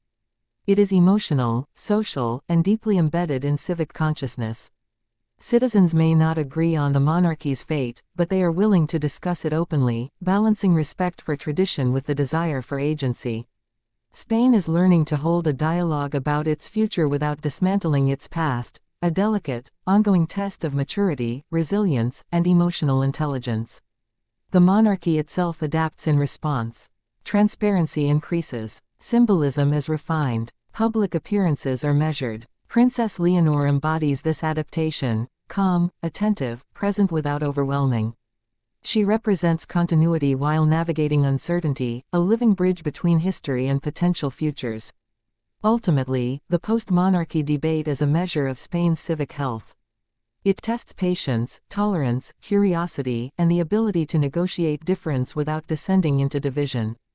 Spaniards are learning that institutions survive not through unquestioned reverence, but through emotional engagement, accountability, and the courage to discuss possibilities openly. Spain may not be fully ready to live without a monarchy. Perhaps it never will be in the near term. But the very existence of the debate signals a shift, a nation capable of questioning its oldest symbols, while holding together enough to continue functioning. In this tension between respect and scrutiny lies the essence of modern Spain. The post-monarchy debate is not a threat. It is a mirror. It reflects the country's maturity, resilience, and willingness to confront uncertainty. In imagining life without a crown, Spaniards learn something far deeper, not about the monarchy but about themselves. Spain is not simply waiting for an answer. It is preparing, emotionally and institutionally, for possibilities that previous generations could not fully envision. And in that preparation lies the truest test of democracy, identity, and endurance. The question remains open, alive, and urgent: is Spain ready to imagine a world without its monarchy? Perhaps not fully, but in asking, debating, and envisioning, it is already beginning to answer. And that process, more than any final decision, may determine the future of the nation and its institutions for generations to come. The post-monarchy debate in Spain extends far beyond politics, permeating culture, emotion, and national identity. It asks citizens to examine not only the monarchy itself but the meaning of authority, continuity, and belonging in a modern democracy. It challenges families to reflect on history, generations to reimagine the future, and institutions to prove their resilience in an age of questioning. In the streets of Madrid, Barcelona, and Seville, the debate manifests in subtle ways. Cafes and public squares host conversations that are both casual and intense. Friends discuss hypotheticals: could Spain function without a crown? Would a republic strengthen democracy, or risk destabilizing it? These conversations are not simply intellectual, they carry emotional weight, because they are about the identity of the nation and the symbols that represent it. Younger Spaniards approach the question with pragmatism. They grew up watching Princess Leonor in carefully staged appearances, witnessing both the privileges and constraints of monarchy. They see the crown as both a symbol and a system that has survived scandals, criticism, and shifting political landscapes. To them, the debate is not about nostalgia or pomp, it is about relevance and function. Does the monarchy still provide stability, representation, and continuity in a country increasingly skeptical of inherited authority? This generational perspective creates tension with older citizens. Those who lived through dictatorship, transition, and economic turmoil often associate the crown with national cohesion and continuity. For them, the monarchy is both history and reassurance, a stabilizing presence that anchors Spain's democracy. When younger citizens question that necessity, emotional friction arises, even within families. Parents and grandparents may caution patience, emphasizing tradition, while teenagers push for critical engagement and reform. The debate becomes personal, intimate, and ongoing. Institutions themselves feel the strain. The parliament, the judiciary, and regional governments must navigate these societal shifts without destabilizing the nation. Laws and constitutional protections limit abrupt change, but they cannot prevent emotional and cultural reevaluation. Courts quietly uphold frameworks that ensure continuity, while politicians test boundaries, carefully gauging public sentiment. Every election, policy decision, or public statement is now interpreted through the lens of the monarchy's legitimacy. Regional dynamics further complicate the picture. Catalonia, the Basque Country, and Galicia approach the post-monarchy debate with distinct historical and cultural perspectives. In Catalonia, for example, the discussion intersects with centuries of regional identity, autonomy movements, and memories of political struggle. The crown is sometimes seen as a symbol of central authority and oppression, while in other contexts it is a mediator, a reminder of continuity amid change. These regional perspectives are not peripheral, they shape national discourse, creating layers of emotional and political complexity that cannot be ignored. Media amplification plays a pivotal role. Television, newspapers, online outlets, and social media platforms magnify both critique and defense of the monarchy. Outrage cycles flare with each minor royal misstep, but they are balanced by stories of service, tradition, and continuity. Public attention fluctuates, creating dynamic feedback loops that shape perception as much as reality. Citizens are no longer passive observers, they are participants, influencing the debate through commentary, voting, and social engagement. The monarchy adapts to this environment with careful strategy. Princess Leonor is central to this adaptation. Every public appearance, every speech, every gesture is measured, deliberate, and symbolic. She embodies continuity without imposing authority, presence without provocation, and discipline without rigidity. Her actions reflect a monarchy aware that survival depends not on commanding loyalty, but on earning trust through subtlety and consistency. Internally, the royal family balances emotional pressures with public expectation. Personal life is disciplined, private, yet emotionally rich. Princess Leonor's education emphasizes constitutional law, history, and public service, but also emotional intelligence, diplomacy, and empathy. Family dynamics, love, guidance, and expectation mirror the broader societal negotiation between tradition and reform. What happens privately within the royal household reverberates publicly, influencing perception, trust, and legitimacy. Education and civic discourse shape the next generation's engagement with the monarchy. Schools emphasize constitutional literacy, teaching how institutions function and why they exist. Public understanding of law, government, and historical precedent equips citizens to evaluate the crown critically yet responsibly.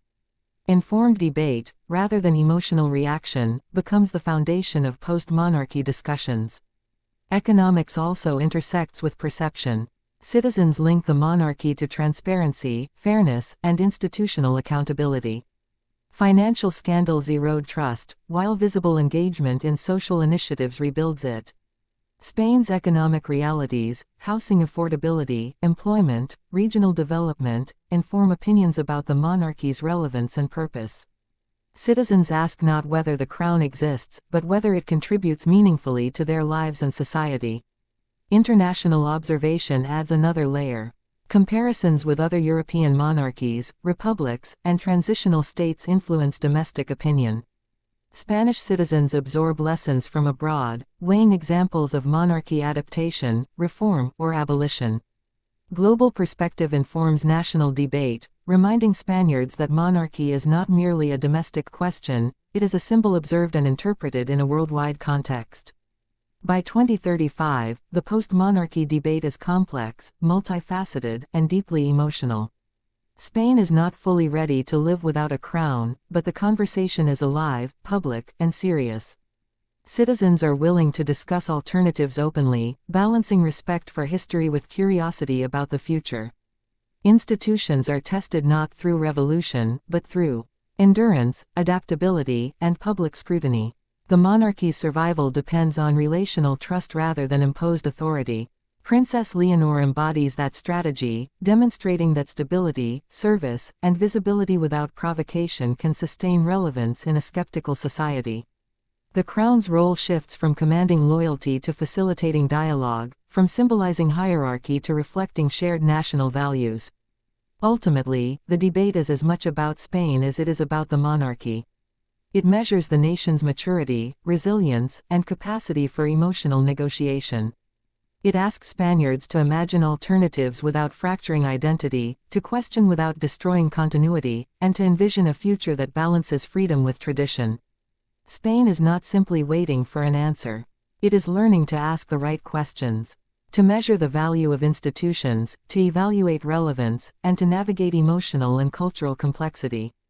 The monarchy, the people, and the nation itself are engaged in a living experiment, testing whether dialogue, patience, and nuanced understanding can sustain continuity in a modern democracy. The post-monarchy debate is ongoing, alive, and transformative. Spain may not yet be fully ready to exist without its monarchy. But in asking, imagining, and discussing, it has begun to prepare for a future where choice, critical thought, and institutional resilience coexist. That preparation may prove more important than the answer itself, revealing a Spain capable of reflecting, questioning, and enduring across generations. The crown endures, not because it is unquestioned, but because it participates in the question. And in that paradox lies the heart of Spain's political and emotional future. Spain may not have a post-monarchy reality yet, but it is building the capacity to face one, thoughtfully, carefully, and together. The monarchy's survival, the nation's cohesion, and the readiness for debate are all interwoven. In exploring the future without a crown, Spaniards discover the resilience of their democracy, the depth of their history, and the emotional intelligence of a society learning to balance reverence with reason, tradition with possibility, and continuity with choice. And in that ongoing negotiation, Spain prepares itself for a future that is uncertain but capable of enduring. Spain knows what crisis feels like. Economic collapse, political tension, broken trust. But here is the surprise. Crisis did not end Spain. It changed it. And the real story is not what broke. It is what is quietly being rebuilt. This is not a story about blame. It is a story about survival. About institutions under pressure. About families, symbols, and systems learning how to breathe again. And the road forward is more fragile, and more hopeful, than it looks. Spain did not fall apart in one moment. It cracked slowly. A financial crisis that shook livelihoods. Political fragmentation that hardened identities. Public scandals that weakened confidence. Trust did not disappear overnight. It eroded. People stopped believing that institutions spoke for them. Stopped believing that stability was guaranteed. Stopped believing that tomorrow would be easier than today. And yet, Spain kept going. That persistence matters, because nations are not defined by their strongest moments. They are defined by what they do after disappointment. Families tightened their circles, communities leaned inward, and institutions faced an uncomfortable truth. They would have to change, or lose relevance. The monarchy felt this pressure sharply. Once seen as a stabilizing symbol, it became a mirror for public frustration. Every silence felt louder, every misstep heavier. The crisis was not only political or economic. It was emotional. People asked a simple question. Who is this system really for? That question lingered, and answering it required humility. Spain's institutions began to understand that authority without trust is fragile. That tradition without accountability becomes distance. That survival in the modern world demands transparency. This realization did not come easily. There were tensions inside families, between generations, between old expectations and new realities. Change always creates friction, but friction also creates clarity. The road forward did not begin with grand reforms. It began with restraint, with listening, with stepping back instead of speaking louder, with learning that silence, when chosen carefully, can rebuild credibility. This was especially true for symbolic institutions. They could no longer rely on history alone. They had to demonstrate purpose. And purpose had to feel human again. Trust does not return through speeches. It returns through consistency, through showing up when it is uncomfortable, through accepting limits, through allowing criticism without defensiveness. Spain's recovery was uneven, at times painful, but it revealed something important. Institutions do not have to be perfect to be meaningful. They have to be responsive. People wanted to see effort, not perfection, acknowledgement, not denial. The crisis forced Spain to confront its contradictions. A modern democracy with deep historical roots. A diverse society with shared institutions. A nation proud of its identity but divided in its expression. The challenge was not to erase differences. It was to hold them together. This is where trust becomes central. Trust is not agreement. It is the belief that disagreement can exist without collapse. Spain's institutions had to relearn that lesson. The monarchy, in particular, faced a reckoning. Its role was never to govern, but to stabilize, to symbolize continuity above politics. When trust faltered, that role felt uncertain. The response was not spectacle. It was discipline. Visibility became measured. Words became careful. Actions became deliberate. This was not retreat. It was recalibration. Inside the royal household, the crisis reshaped priorities. Family dynamics changed. Responsibility became explicit. Preparation became urgent. The future could no longer be assumed. It had to be earned. This is where the next generation enters the story. Not as a solution, but as a signal. Spain understood that trust cannot be rebuilt by nostalgia. It must be rebuilt through credibility over time. That meant preparing leaders differently, more transparently, more rigorously, not to inspire admiration, but to withstand scrutiny. The idea was simple, but demanding. If institutions want trust, they must accept pressure early. That philosophy spread beyond the monarchy. Across Spain, institutions faced similar tests. Courts were questioned, media credibility challenged, political parties fractured. The crisis exposed weaknesses, but it also forced reform. Spain's democracy did not break. It strained, and strain reveals structure. Some structures held, others adjusted. This process was not clean. There were protests, anger, fatigue, but there was also engagement. People did not disengage from Spain. They argued with it. That matters, because apathy is more dangerous than conflict.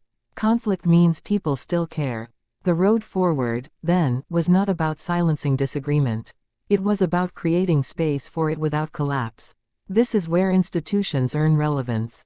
By becoming platforms rather than barriers. By allowing debate without escalating division. By protecting rules rather than personalities. Spain's experience shows that recovery is not linear. Trust rises and falls. Confidence wavers. But resilience grows slowly. Family structures played a quiet role in this recovery. Not royal families alone, but ordinary ones. Homes absorbed shock. Parents adapted. Young people questioned openly. These conversations reshaped expectations. Authority was no longer accepted by default.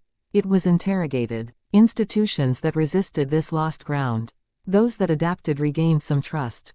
The monarchy's evolution mirrored this shift.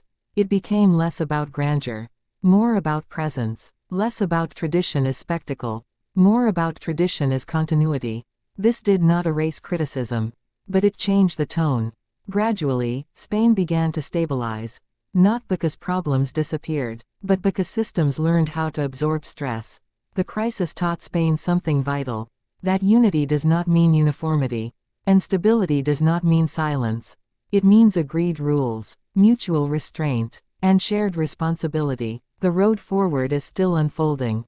Economic pressures remain. Political debates continue. Global uncertainty persists. But Spain now moves with memory. It remembers what happens when trust erodes unchecked, and what is required to rebuild it. The future will not be free of crisis. No nation's is. But Spain's institutions are no longer naive. They understand that legitimacy is renewed daily. Through behavior, through accountability, through humility. This is especially true for symbolic leadership. Symbols must reflect reality, or they lose meaning. Spain's monarchy, shaped by crisis, now operates with that awareness. It understands that its strength lies not in authority, but in restraint. Not in power, but in service. That understanding is fragile, but it is real. Trust is returning slowly, unevenly, carefully, and that is how it should be. Because trust rebuilt too quickly is fragile. The road forward is not dramatic. It is deliberate. Spain moves forward not by forgetting crisis, but by carrying its lessons. By teaching the next generation that leadership is responsibility under scrutiny. That institutions must listen as much as they speak. That love for country is not blind loyalty, but engaged commitment. Spain after crisis is not a triumph story. It is a maturity story. A nation learning that strength lies not in avoiding breakdown, but in rebuilding with honesty. The road forward is still long, but it exists, and Spain is walking it. And, walking that road requires patience. Because recovery is not felt the same everywhere at the same time. In some places, trust returns quietly. In others, skepticism remains sharp. Both realities exist together. Spain has learned that healing cannot be rushed. After crisis, there is a temptation to declare renewal too early. To celebrate stability before it is rooted. Spain resisted that impulse. Instead, it allowed doubt to remain visible. This was uncomfortable, but it was honest. Institutions began to accept that credibility grows in silence more than in ceremony. That doing less, but doing it consistently, matters more than grand gestures. This shift changed the relationship between power and people. Authority became less performative. Leadership became more restrained. And restraint, in a noisy world, feels almost radical. The monarchy's role continued to evolve within this atmosphere. It did not attempt to reclaim affection through spectacle. It focused on continuity, showing up without demanding attention, representing without dominating, standing without overshadowing democratic institutions. This balance is difficult. It requires constant self-control, constant awareness of limits. But limits are what make institutions credible. A system that respects its boundaries earns trust. The crisis taught Spain that power must be visible enough to be accountable, but modest enough to remain legitimate. This lesson extended beyond the palace. Political culture began to reflect it. Coalitions formed not out of comfort, but necessity. Compromise, once seen as weakness, became survival. Debate grew sharper, but rules held. That mattered. Because when rules hold, disagreement does not become rupture. Spain's legal and constitutional framework, strained under pressure, proved resilient. Not flawless, but flexible. Flexibility is often misunderstood as weakness. In reality, it is endurance. Rigid systems break. Adaptive systems survive. Spain adapted. The crisis also reshaped national identity. It challenged easy narratives. Spain was no longer seen only through success or failure, but through persistence. People redefined what it meant to belong. Belonging was no longer about uniformity. It was about shared responsibility. That shift is subtle, but profound. It changed how citizens related to institutions. People demanded explanation, not reassurance. Transparency, not symbolism. Institutions that responded honestly regained ground. Those that resisted faded. The road forward also required confronting generational tension. Young people who grew up during crisis did not inherit trust. They questioned it. They saw promises broken, systems strained. Their skepticism is not hostility. It is memory. Spain's institutions slowly began to speak to that memory. Not by dismissing it, but by acknowledging it. Preparation of future leadership became more visible, more intentional, not to inspire loyalty, but to invite scrutiny. This is where the future quietly enters the present. A country that trains its future leaders under observation sends a signal. It says, "We are not afraid to be watched." That confidence does not come from certainty. It comes from learning. Spain's recovery has not erased conflict. It has reframed it. Conflict is now understood as part of democracy, not a threat to it. This reframing reduces fear, and fear is the enemy of trust. Families, once again, reflect the national story. At dinner tables, conversations are honest. Sometimes tense, but engaged. Disagreement no longer feels like betrayal. It feels like participation. That cultural shift matters, because institutions do not exist apart from people. They reflect them. Spain's people are more demanding now, but also more invested. They expect better, and they watch closely. That watchfulness keeps systems alert. It prevents complacency. It reminds leadership that legitimacy is borrowed, not owned. The road forward remains uncertain. Economic cycles will turn. Global pressures will intrude. New crises will emerge. But Spain now faces the future with memory and maturity. It understands that strength is not the absence of doubt, but the ability to carry it without collapsing. Trust, slowly rebuilt, remains conditional. And that is healthy, because conditional trust encourages responsibility. Spain after crisis is not healed.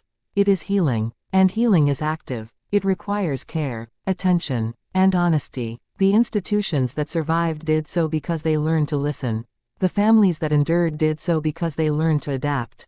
The country moves forward not with certainty, but with awareness. Awareness of its limits, awareness of its potential, awareness of its responsibility to future generations. This awareness shapes the road ahead. A road marked not by triumph, but by commitment. Commitment to rules over personalities, to dialogue over silence, to service over spectacle. Spain's story after crisis is still being written, but its direction is clear. Forward, carefully, together, and that may be its greatest strength.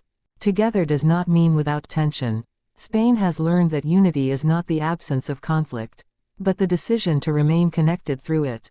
This understanding has become one of the country's quiet strengths. After crisis, many nations retreat into nostalgia or anger. Spain resisted both. It did not erase its past, but it stopped idealizing it. It did not deny pain, but it refused to be defined by it. Instead, it chose responsibility. Responsibility is not dramatic. It is repetitive. It is often invisible, but it holds systems together. Institutions began to accept a new reality. They would be trusted only as long as they remained useful, fair, and restrained. This realization changed behavior. Decisions became slower, processes more deliberate, explanations more necessary. Some saw this as weakness. It was not. It was adjustment. The crisis taught Spain that speed without legitimacy creates backlash. That clarity matters more than certainty. This lesson reshaped communication. Leaders spoke less, but with more care. Symbolic gestures were reduced. Substance mattered more than image. This shift also affected how the monarchy engaged with the public. Its role was no longer to reassure through presence alone, but to reassure through consistency. Consistency is not exciting, but it is stabilizing. People began to recognize patterns again. Predictability returned, not the predictability of outcomes, but the predictability of behavior. And that builds trust. Spain's institutions also became more aware of their limits. They stopped presenting themselves as solutions to everything. They acknowledged complexity. This honesty changed expectations. Citizens did not expect miracles. They expected effort. Effort to explain decisions. Effort to correct mistakes. Effort to respect disagreement. That effort was visible. It did not eliminate frustration, but it reduced cynicism. And reducing cynicism is a victory after crisis. The road forward also demanded protecting the constitutional framework. During crisis, rules are tested. People question whether they still serve. Spain's experience reaffirmed that rules matter most when they are inconvenient. Adhering to them under pressure rebuilt confidence. Not because everyone agreed, but because the process held. Process matters. It creates predictability. It limits arbitrariness. It protects minorities from majorities, and institutions from impulse. This respect for process became part of Spain's recovery. It slowed change, but it deepened it. Spain's regions, each with strong identities, were part of this delicate balance. The crisis amplified regional tensions, but it also clarified the need for dialogue. Dialogue does not mean resolution. It means engagement. Spain learned that avoiding conversation creates distance, but structured dialogue preserves connection. This approach required patience from all sides. It required listening without immediate agreement. And that is difficult. But difficulty is the price of coexistence. Families across Spain mirrored this challenge. Different generations carried different memories of crisis. Older generations remembered stability lost. Younger generations remembered uncertainty as normal. Bridging that gap required empathy. Institutions that acknowledged generational differences earned respect. Those that dismissed them lost credibility. Spain's recovery included this generational conversation. It did not impose a single narrative. It allowed multiple ones to exist. That plurality strengthened resilience. The road forward is not about returning to what was. It is about adapting to what is. Spain no longer expects stability to be permanent. It expects it to be maintained. That expectation is healthier. It removes complacency. It reminds leaders that trust must be renewed constantly. The crisis also changed how success is measured. Growth alone is no longer enough. Stability matters. Fairness matters. Social cohesion matters. These values shape policy debates now. They influence how institutions justify decisions. Justification is key. Power without explanation breeds suspicion. Explanation without accountability breeds frustration. Spain strives to balance both. This balance is imperfect, but it is intentional. And intention matters, because institutions that know why they exist can adapt without losing identity. Spain's identity after crisis is more grounded, less triumphant, more aware. It carries its history without being trapped by it. It respects tradition without treating it as untouchable. This maturity did not come easily. It was forged through disappointment. But disappointment clarified priorities. Spain now understands that legitimacy is not inherited by institutions. It is granted by society. That understanding shapes the road forward. A road marked by vigilance, by restraint, by shared responsibility. Spain after crisis is not a finished chapter. It is an ongoing process. One that requires constant care. But it is a process rooted in learning. And learning is the strongest foundation a nation can have. And learning is not only about avoiding past mistakes. It is about understanding how the smallest choices echo into the future. Spain has learned that leadership cannot rely solely on authority. It must rely on credibility, consistency, and connection. Every decision now carries a dual weight. What it achieves today, and what it teaches tomorrow. Education, civic engagement, and transparency have become central. Young Spaniards, shaped by crisis, expect openness. They expect accountability. They demand participation. This generational shift is subtle but powerful. It means institutions must evolve continuously. They cannot rely on legacy alone. They must prove relevance daily. Economic recovery has been part of the story. But the real victory lies elsewhere. It lies in restored faith, slow but steady, in the system itself. Citizens watch, question, and measure. And institutions respond. Not always perfectly, not always quickly, but with intention. Spain has learned that resilience is not about invulnerability. It is about adaptability, about flexibility under pressure, about maintaining principles even when the outcome is uncertain. Trust, rebuilt this way, is durable. It survives new challenges. It can endure political shifts, social tension, and global shocks. The monarchy, once a symbol that could alienate as easily as unite, now embodies continuity tempered by humility. It acts as a stabilizing presence, not a dominating force. It listens as much as it represents. Political institutions have shifted similarly. Coalitions, negotiation, and compromise are no longer weaknesses, they are instruments of survival and legitimacy. And society itself has changed. Citizens now engage more actively, critically, and constructively. They have witnessed fragility and demand responsibility. This engagement strengthens Spain more than silence ever could. The road forward is neither simple nor linear. Setbacks will occur. Disappointment will return. But the nation has developed muscles of patience, observation, and adaptation. This patience allows Spain to move deliberately, rather than reactively. It allows history to inform choices, without binding them to repetition. Spain now balances memory with forward motion. It honors what came before, but focuses on what must be built.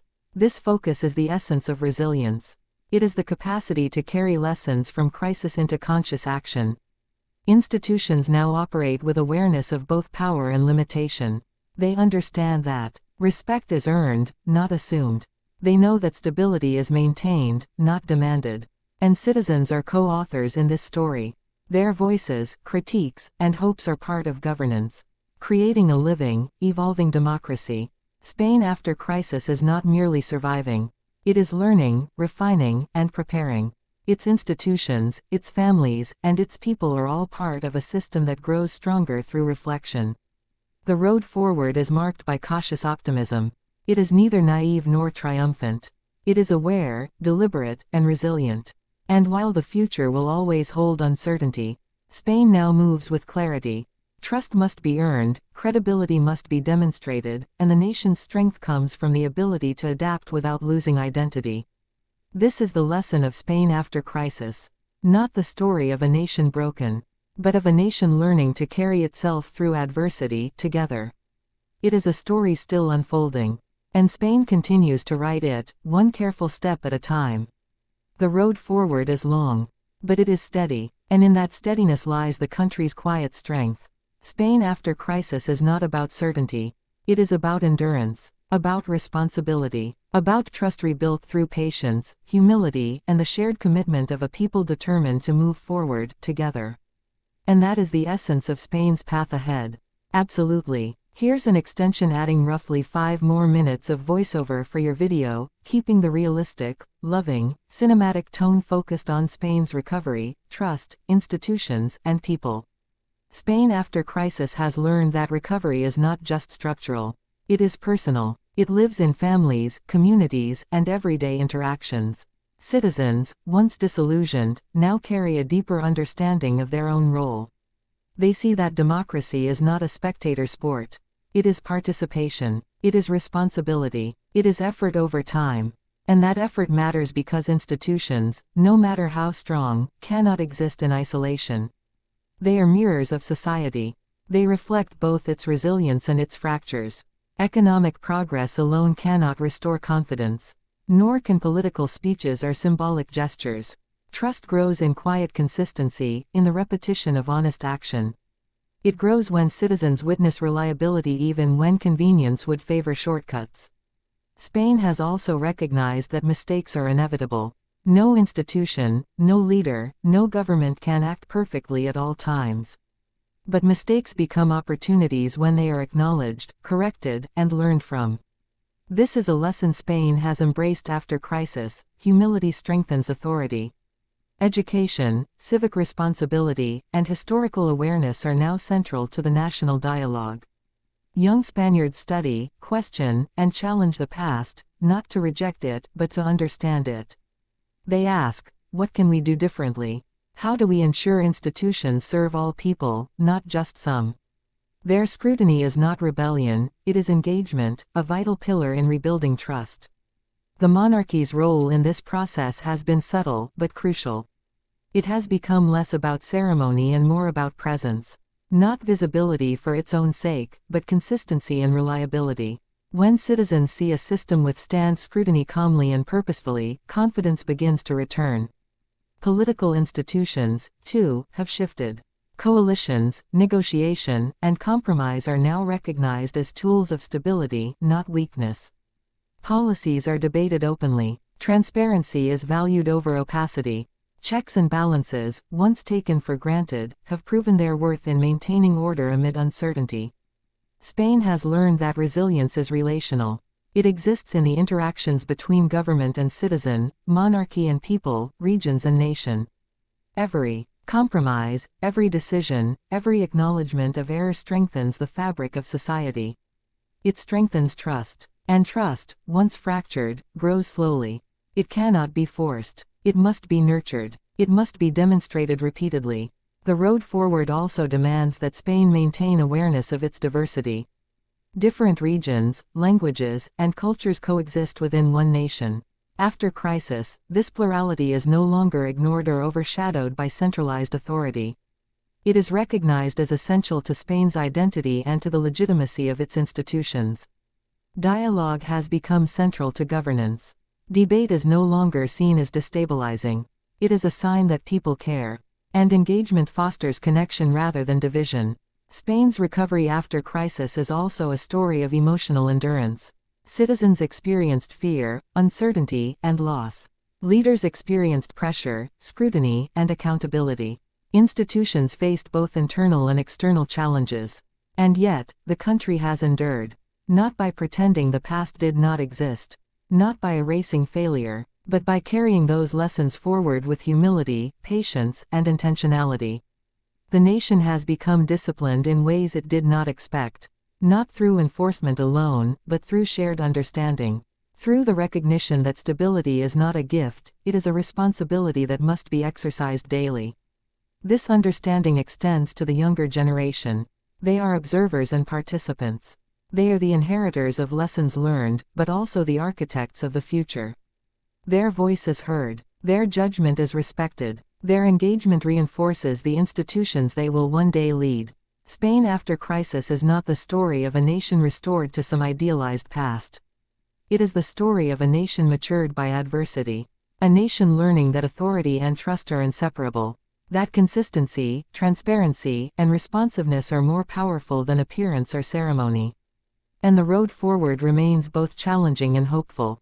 There will be disagreements. There will be economic pressures, political debates, and social tensions. But the country now moves with awareness. It moves deliberately, informed by memory, and strengthened by shared responsibility. Every step is intentional. Every action is measured. Every conversation matters. Spain after crisis has learned to embrace complexity, to value diversity, to balance authority with accountability, to cherish dialogue as much as decision-making.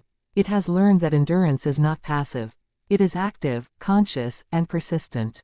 The nation has discovered that trust is earned through action, not assumed by title. That legitimacy is maintained not through spectacle, but through service. That leadership is proven not through power, but through consistency. Spain after crisis is not perfect. It is aware. It is deliberate. It is resilient. And that awareness, that resilience, is the most profound lesson of all. The road forward is long. It will require care, humility, and vigilance. But Spain walks it steadily, carrying lessons from its past, responsibility in the present, and hope for the future. This is Spain after crisis. Not broken, not triumphant, but learning, growing, and moving forward together. Spain after crisis has learned that resilience is not only structural, it is emotional. It lives in the quiet courage of citizens who continue to hope, even when circumstances feel fragile. It lives in the conversations around kitchen tables, in classrooms, in offices, and in city squares. It lives in communities that rebuild networks, support neighbors, and find strength in shared struggle. Recovery is not a straight line. It is a series of small victories, often invisible. It is in the decision to follow the rules even when no one is watching.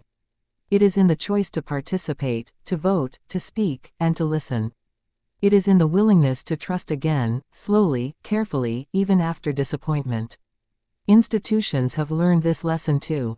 No longer distant, they have begun to act with greater humility. They have learned to respond to criticism, rather than deflect it. They have learned to build credibility through action, rather than image. And they have learned that the patience of citizens is not infinite, but it can be nurtured. The crisis taught Spain that legitimacy is not inherited. It must be earned every day. Through policies that work. Through transparency that informs. Through symbols that reflect values, not vanity.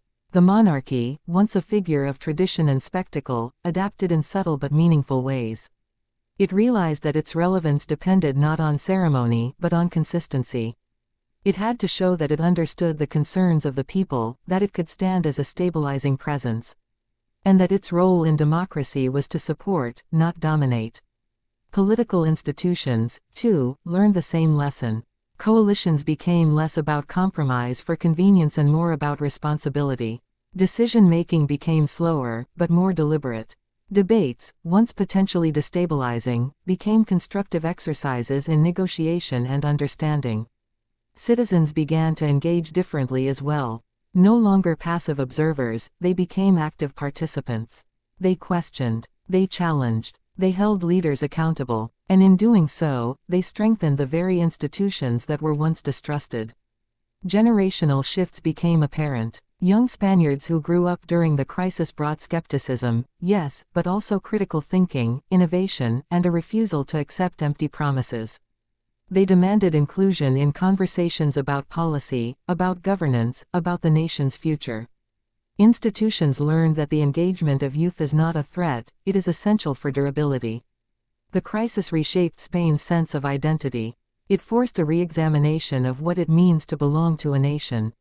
Unity is no longer assumed, it is actively nurtured. Trust is no longer automatic, it is consciously built.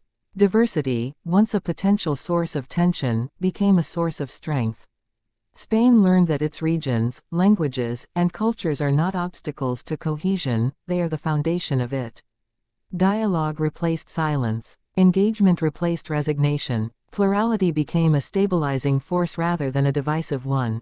And the economy, though strained, adapted to these new realities. Growth alone was no longer the measure of success. Social cohesion, fairness, and trust became equally, if not more, important. Spain learned that prosperity is only meaningful when it is shared and sustainable. The lessons of crisis also reached deep into education. Schools became places not only of learning, but of reflection, civic engagement, and historical awareness. Students are encouraged to question, to debate, and to participate. Through education, Spain is planting the seeds of informed citizenship, ensuring that the mistakes of the past do not repeat themselves. Spain's recovery is a story of interconnectedness. Family, community, and institution are not separate threads, they are woven together. The strength of one supports the strength of all. And the failures of one remind the others to remain vigilant. The road forward is measured. It is deliberate. It is neither fast nor flashy. It is not about grand gestures, but about the consistent application of lessons learned. Yet even in its steadiness, there is hope. Hope rooted in action, rather than rhetoric. Hope nurtured by patience, rather than expectation. Hope reinforced by the knowledge that Spain can withstand adversity, learn from it, and emerge stronger, not perfect, but resilient. The next generation stands as proof of this resilience. They are thoughtful, engaged, and aware of the fragility of trust. They inherit a system that has been tested. And they carry forward the responsibility to maintain it, improve it, and serve the people it represents. Spain after crisis is not a nation defined by what it lost. It is a nation defined by what it has learned. It is defined by its ability to reflect, adapt, and act responsibly. It is defined by its willingness to rebuild institutions, restore trust, and embrace complexity. This path is ongoing. It requires vigilance. It requires patience. It requires commitment. The road forward is long, but Spain walks it with intention. Each step is deliberate. Each decision carries lessons from the past. Each act is a contribution to a stronger, more resilient society. Spain after crisis is not perfect. It is human. It is aware. It is learning. And that is its greatest strength. The journey is not finished. Challenges remain. Tensions remain. But Spain has discovered that recovery is not measured by the absence of difficulty, but by the capacity to carry forward with integrity, humility, and shared responsibility. And that is the Spain of today. A Spain that listens, adapts, and perseveres. A Spain that understands that trust is fragile, but rebuildable. A Spain that knows that its institutions are only as strong as the people who engage with them. A Spain that continues forward, steadily, deliberately, and together. Spain after crisis is a nation that has learned the weight of memory. Every citizen carries it. Every institution reflects it. Every street, city, and village whispers reminders of what was lost, and what was almost forgotten. The crisis was not a single event. It was a series of cracks, spreading quietly but relentlessly through the foundations of society. Economies faltered. Jobs disappeared. Political parties fractured. Citizens felt the sting of promises broken and ideals betrayed. And yet, in that darkness, something quietly remarkable began. Spain did not collapse. It did not surrender to despair. Instead, it began a process of reflection, of cautious adaptation, of learning. Recovery is never about speed. It is about patience. It is about endurance. It is about understanding that trust, once fractured, cannot be repaired overnight. Trust grows slowly. It grows in observation, in repeated consistency, in the demonstration of accountability over time. Institutions began to shift. Slowly, deliberately. The monarchy, once a distant symbol of tradition, learned that visibility without meaning could not restore confidence. Ceremonies alone were insufficient. Authority, if divorced from credibility, could not hold. So the palace chose restraint. It chose reflection. It chose to let its actions speak louder than its appearance. Political institutions, too, were reshaped. Coalitions and negotiation became instruments of survival rather than tools of convenience.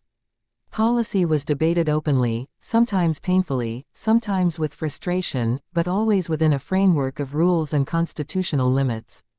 Spain's systems had been tested, and they had survived not because they were invulnerable, but because they were resilient. This resilience is subtle. It does not make headlines. It is felt in the small, human moments. In the conversations between citizens and their representatives. In parents teaching children about compromise and civic responsibility. In communities banding together to protect what is important. Spain has also learned the importance of humility. The crisis taught that leadership is not about perfection. It is about accountability, about acknowledging mistakes, about demonstrating the courage to correct them. And when leaders, whether royal, political, or social, acted with humility, trust began to return. Slowly, but inevitably, the younger generation played a critical role. Those who came of age during the crisis did not inherit blind loyalty. They inherited skepticism. They questioned institutions, policies, and authority figures. And yet, they also brought energy, engagement, and innovation. They reminded Spain that criticism is not betrayal. It is participation. It is proof that people care. Education became central to recovery. Schools became places not only for learning facts but for understanding context. For developing critical thinking. For learning that democracy is participation, not observation. Students debated history, economics, politics, not as abstract concepts but as lived experience. They questioned what went wrong, and they asked what could be done differently. Spain's identity, too, evolved.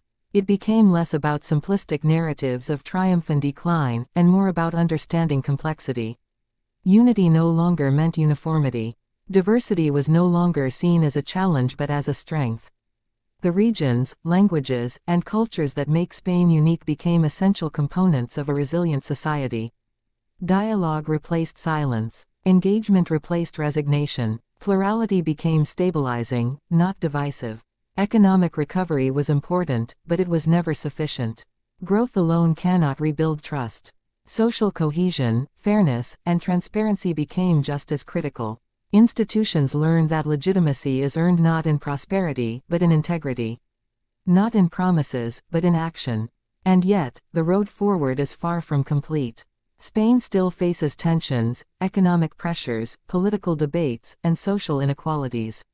But the nation now walks forward with memory, not naivety. Every decision, every policy, every act of leadership is informed by the lessons of the past.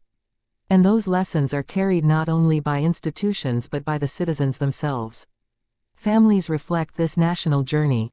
Conversations that once were avoided now happen openly. Differences of opinion are discussed, not suppressed. Generational divides, once sources of tension, are bridged through shared understanding. Young people remind elders of the fragility of trust. Elders provide historical perspective and patience. Together, they create a living, breathing dialogue that strengthens the nation from the inside out. The monarchy, too, continues to evolve. It understands that legitimacy is earned through service, not symbolism. It must balance tradition with relevance, visibility with restraint, authority with humility. Every public action is measured. Every appearance carries weight. Every decision is part of a larger narrative. Spain is watching, Spain is engaged, Spain is judging. Political institutions operate under the same scrutiny. Decisions are not taken lightly. Compromise is no longer seen as weakness but as survival. Processes are valued over personalities. Transparency is expected, and accountability is enforced. Spain has learned that strength is not the absence of challenge, but the ability to endure it while remaining true to principles. Trust, slowly rebuilt, is now woven into the fabric of daily life. It is seen in neighborhoods where communities collaborate, in classrooms where students debate responsibly, in courts where laws are applied consistently, in families where lessons of the past are passed down not as blame but as wisdom. Spain after crisis is a story of relational resilience. Power is not wielded, it is balanced. Authority is not demanded, it is earned. Institutions do not govern, they serve. And citizens do not merely observe, they participate. The road forward remains long, deliberate, and cautious. There will be setbacks. There will be disagreements. There will be moments of frustration and fatigue. But Spain has learned that endurance is not passive, it is active, conscious, and continuous. Every generation carries the responsibility to maintain the balance achieved after crisis. Every citizen contributes to the stability of institutions. Every leader must demonstrate that legitimacy is not inherited, it is continually earned. Spain's recovery has not erased difficulty, it has taught how to endure it. It has not erased disagreement, it has taught how to manage it constructively. It has not erased fragility, it has taught how to strengthen it responsibly. The crisis, in all its pain, revealed something essential, that the true strength of a nation lies not in invulnerability, but in the capacity to rebuild thoughtfully, to listen, to adapt, and to remain engaged. Spain after crisis is not a story of perfection. It is a story of humanity, of awareness, of intentionality, of commitment, of citizens, institutions, and leadership learning to walk together through uncertainty, rebuilding trust, and preparing the nation for a future that is not promised but consciously shaped. And in that ongoing journey, Spain finds its quiet power, not in triumph but in maturity. Not in certainty, but in resilience. Not in perfection, but in the shared commitment to move forward together. Spain has known crisis before. Economic collapses, political upheaval, civil unrest, each left scars that were invisible but deep. The 2008 financial crisis shook the foundations of the modern state. Banks failed. Housing collapsed. Unemployment soared above 20% in some regions. Families lost homes, savings, and a sense of stability. Young adults, once confident in their future, suddenly faced a world of uncertainty. Graduates could not find work. Parents struggled to feed their children.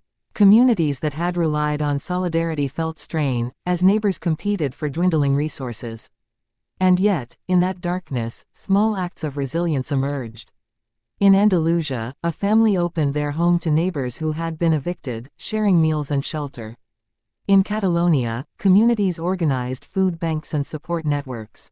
In Madrid, young entrepreneurs, desperate for opportunity, started grassroots initiatives, relying not on government assistance but on each other. Spain learned that crisis is not only economic, it is social and emotional.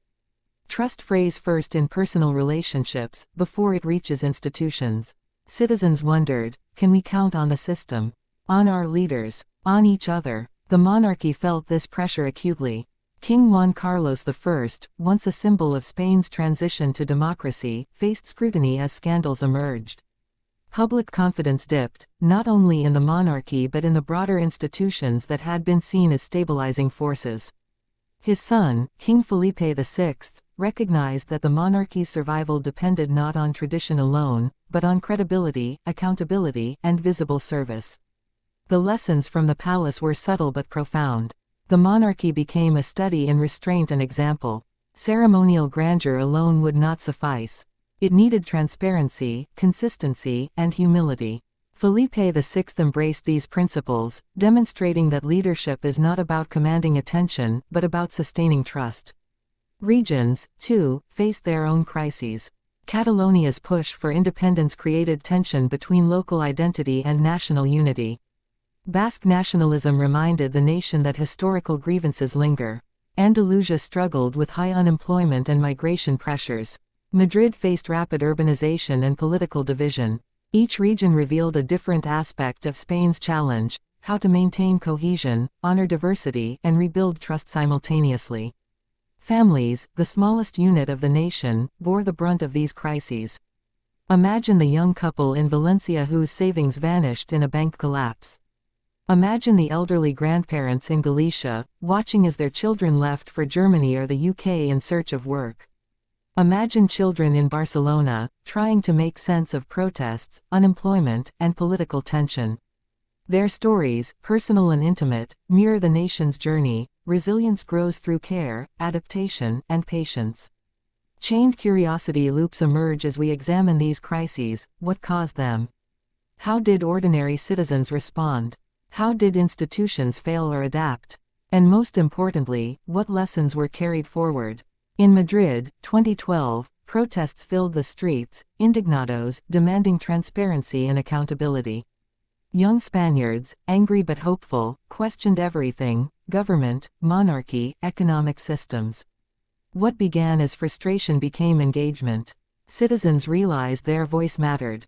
They were not powerless. And the institutions realized that legitimacy is not given, it is continuously earned. Royal involvement during this time became symbolic but instructive. The monarchy, understanding the public mood, engaged carefully. Felipe VI spoke not with authority, but with presence. He attended events quietly, focused on service, and emphasized the nation over personal gain. These gestures, though subtle, restored faith slowly, proof that leadership is not about spectacle, but about action that aligns with shared values. Spain's citizens learned their own lessons. Families created mutual aid networks. Communities shared resources. Young people innovated, starting social enterprises and volunteer movements. And in every region, from Andalusia to Catalonia, Galicia to Madrid, people learned that endurance requires cooperation, not competition. The chained curiosity loop deepens. As citizens act responsibly, institutions respond. As institutions respond responsibly, trust returns. But will it last? Can the lessons of crisis sustain future generations? Spain's journey answers with patience, only if every citizen, every leader, every family continues to participate consciously. History shows that crises also reveal character. During the Eurozone debt crisis, Spain's economy was heavily scrutinized. Families adjusted consumption, workers adapted to temporary contracts, and young graduates often took unpaid internships just to gain experience. The nation collectively endured, not in silence, but in visible, shared effort. This created a culture of accountability. People realized that their actions mattered to the collective outcome, reinforcing a sense of civic responsibility. Monarchs, too, demonstrated adaptability. Felipe VI prioritized transparency and ceremonial humility. He initiated reforms in palace finances and communication, understanding that the institution's survival depended on public trust. His leadership emphasized a principle crucial to Spain's recovery: service over spectacle. The monarchy's lessons became national lessons. Credibility is earned, visibility is useful only when paired with integrity, and trust is fragile but rebuildable. Spain's story is not just about leadership, it is about human experience during hardship. Children in Seville who witnessed their parents' jobs vanish learned early lessons about resilience. In Bilbao, neighbors who shared food and shelter developed networks that would last beyond crisis. Elderly citizens in rural Castile y León, isolated from resources, relied on each other's experience and knowledge. Every personal story weaves into the broader narrative of national recovery, illustrating that institutions alone cannot maintain stability, society itself must participate.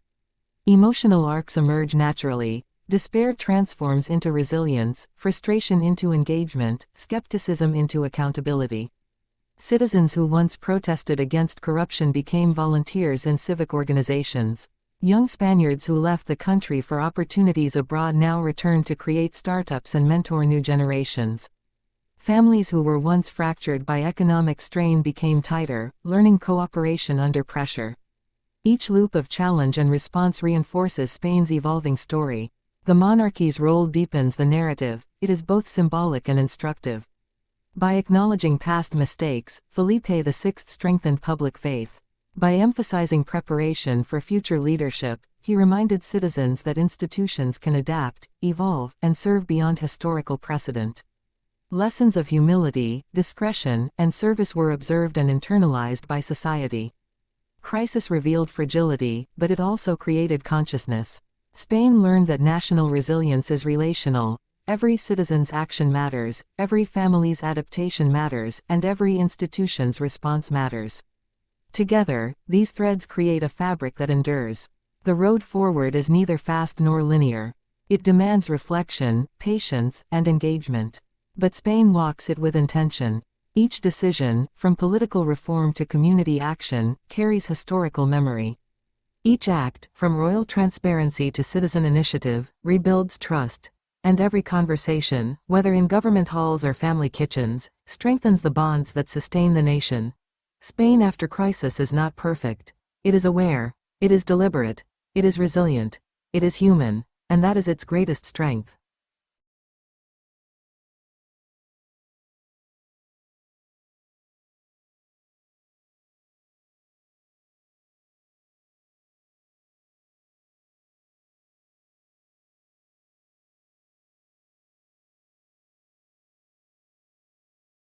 They called it historic. They called it unprecedented. They called it a royal world tour unlike any before. But how much of Princess Leonor's global journey is fact, and how much is royal exaggeration? Because when headlines travel faster than reality, the truth deserves a closer look. Princess Leonor's international movements have been framed as a bold diplomatic awakening. A future queen stepping onto the world stage. A symbol of Spain reconnecting with global influence through youth and modernity.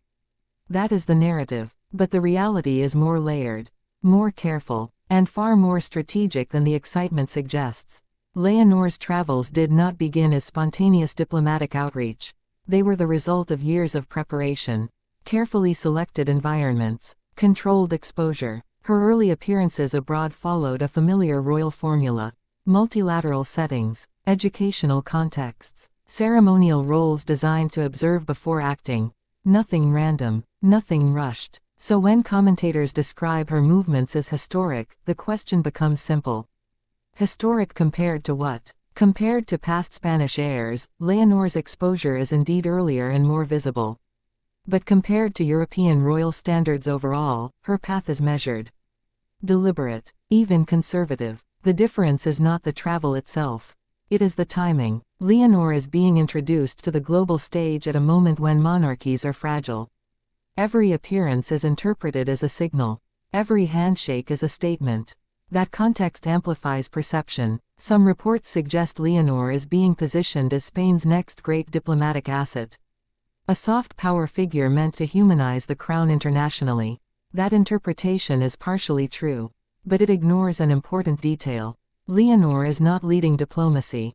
She is learning it. Most of her global presence has been observational. Listening, standing, representing without negotiating. That distinction matters. Calling this a full diplomatic tour misrepresents the role she currently holds. She is not shaping policy. She is absorbing protocol. Another popular claim is that Leonor's travels mark a break from tradition. They do not. They mark an update in presentation, not a rupture in structure. Spanish royal advisors understand modern audiences expect visibility. Silence breeds speculation. Absence creates distance. So Leonor is seen, but within limits. Her itinerary reflects this restraint.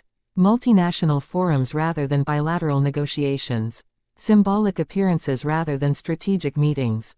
This is not about influence yet.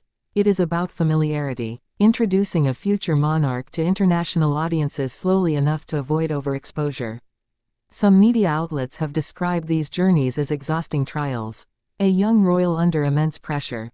That framing sells emotion, but it oversimplifies reality. Leonor's schedule is demanding, yes.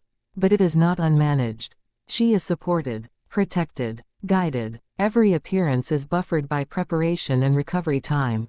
The image of relentless pressure ignores the institutional caution behind her movements. Then there is the question of comparison.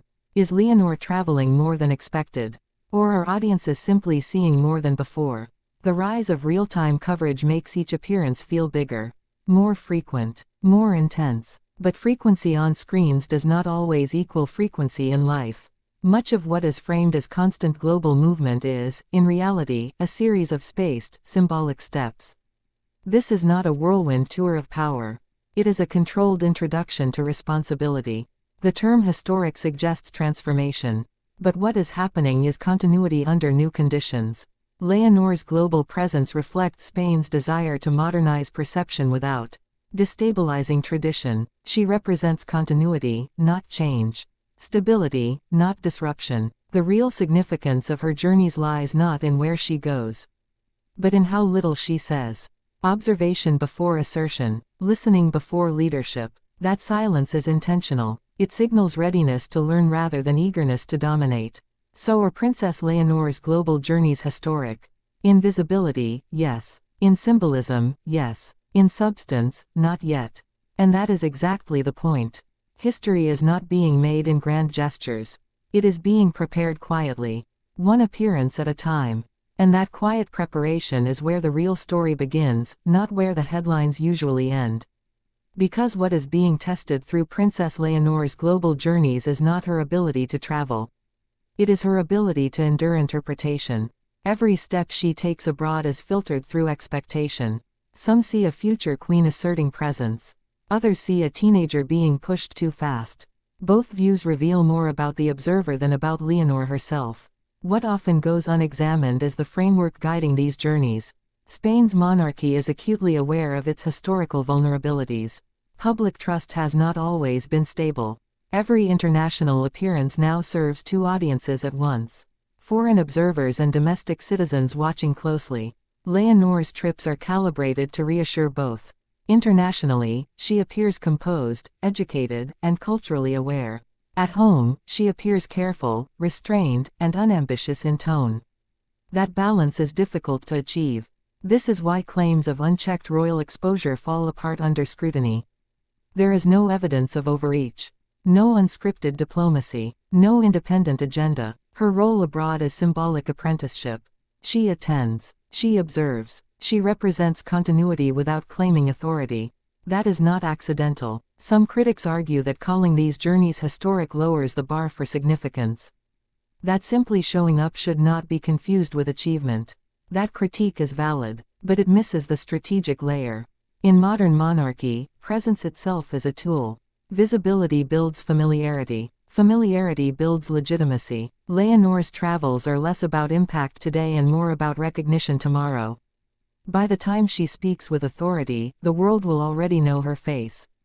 That recognition reduces friction. Another overlooked detail is what Leonor's journeys deliberately avoid. She is rarely placed at the center of controversy. She does not comment on international conflicts. She does not express political preference. This restraint contradicts the idea of an aggressive global debut. If anything, her exposure is defensive rather than expansive. It protects the institution by showing preparedness without provocation. Media narratives often collapse nuance into spectacle. A single photograph becomes proof of transformation. A short appearance becomes a world tour. But when mapped carefully, Leonor's movements tell a quieter story. A story of slow integration into international spaces. A story of observation over assertion. Even her body language reflects this training.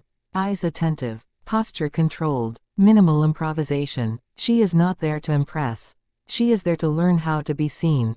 That distinction is crucial. Some supporters celebrate these journeys as proof that Leonor will modernize the monarchy. Others fear they signal premature pressure. Both interpretations assume too much agency. Leonor is not designing this path. She is walking one designed long before she arrived at it. The monarchy is testing environments, audiences, reactions. Each trip functions as data. How does she read in different cultural contexts? How do international media frame her presence? How does the Spanish public respond? Adjustments are made quietly. This is not improvisation, it is institutional learning. Calling it a royal rumble implies chaos. In reality, it is controlled exposure. The noise exists mostly outside the palace. Inside, the strategy remains consistent. Prepare without provoking, show without asserting, and perhaps the most important fact check of all is this. Leonor's journeys are not meant to define her reign. They are meant to prevent surprise when it begins. By the time she carries full responsibility, her presence will not feel new. It will feel familiar. That familiarity is the true objective. So when headlines declare history in motion, it is worth pausing.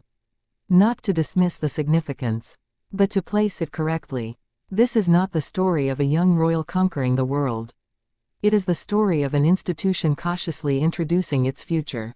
Step by step, country by country, expectation by expectation, quietly building the conditions where history can later happen. And there is one more layer that rarely makes it into the conversation. What these journeys are really training is not diplomacy, but restraint under projection. Princess Leonor is learning how to exist in spaces where people decide what she represents before she ever speaks. Some project hope, some project fear, some project nostalgia. Her task is not to absorb those projections, but to remain steady beneath them. That is why her public demeanor changes so little from place to place. Consistency is the lesson. In modern monarchy, inconsistency creates anxiety. And anxiety erodes trust faster than controversy. So Leonor is not being tested on charisma or command. She is being tested on composure. Can she remain neutral when praised excessively? Can she remain calm when expectations escalate? Can she disappear emotionally without vanishing symbolically? These are difficult skills, and they are learned only through exposure.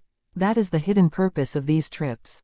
Not to prove readiness, but to normalize presence. If she were hidden until adulthood, her first major appearance would feel abrupt, jarring, overloaded with meaning. Instead, Spain is choosing familiarity over spectacle. By the time Leonor eventually speaks with authority, the world will already understand her silence. Already trust her restraint. That is why the term historic should be used carefully. History is not being written yet. The margins are being prepared. And that preparation looks quiet because it must be. True power in monarchy is not announced. It is absorbed slowly by those watching. Princess Leonor's global journeys are not a royal rumble. They are a rehearsal in plain sight. A lesson in patience. A lesson in timing. A lesson in becoming visible without becoming loud. And when history finally arrives, it will not feel sudden at all. When Spain's future queen stepped onto African soil, everything changed. Culture, connection, and unforgettable power moments. Like and subscribe to Future Queen Chronicle for more daily royal updates. Princess Leonor stepped into Africa with a warm smile, greeted by dancers, drums, and vibrant colors. Her presence felt different, humble, curious, and deeply respectful. The future queen wasn't here to be admired, she was here to learn. At the community sports ground, Leonor surprised everyone. Instead of standing aside, she joined the local youths in a lively basketball match. Laughter echoed as she passed the ball, missed a shot, then tried again, determined and joyful. For the children, it wasn't a princess they saw. It was a friend. Later, she received a traditional welcome cloth, placed gently around her shoulders. She bowed slightly in respect, never trying to overshadow, only elevate the culture she was honored to receive. Phones lifted, cameras flashed, but Leonor stayed focused on the people, not the spotlight. A young girl approached her, shy and nervous. Leonor knelt to her level, spoke softly, and held her hand. The girl's smile grew wide, her eyes lit up. It was a simple moment, but one that touched everyone watching. As the sun set behind her, Leonor promised to return, leaving Africa with a deeper understanding, and leaving the people with a memory they would never forget. A princess with purpose, a future queen with heart. Princess Leonor's journey through Africa created powerful, unforgettable moments, filled with culture, connection, youth empowerment, and genuine emotion. This short cinematic story captures her warm interactions and the impact she left behind. Always add. Princess Leonor, Spanish royal family, future queen, Spanish monarch. Princess Leonor versus Europe's young royals, who is most prepared to lead? They were born into palaces, raised under flags, watched since childhood. But here is the surprise. Not all young royals are being prepared to lead. Some are being protected, some are being polished, only a few are being trained. And the question Europe is quietly asking is this: who is actually ready? The answer is not obvious. And that is why this story matters.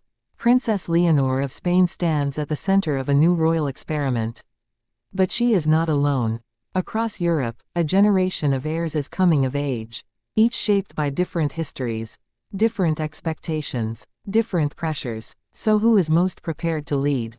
Not to smile, not to represent, but to govern, to endure, to carry a nation forward. This is not a popularity contest. This is a preparation test. And it begins now. Princess Leonor was never introduced to Spain as a fairy tale. She was introduced as a responsibility. From her earliest public appearances, the message was clear. This child is watching. This child is listening. This child will one day be accountable.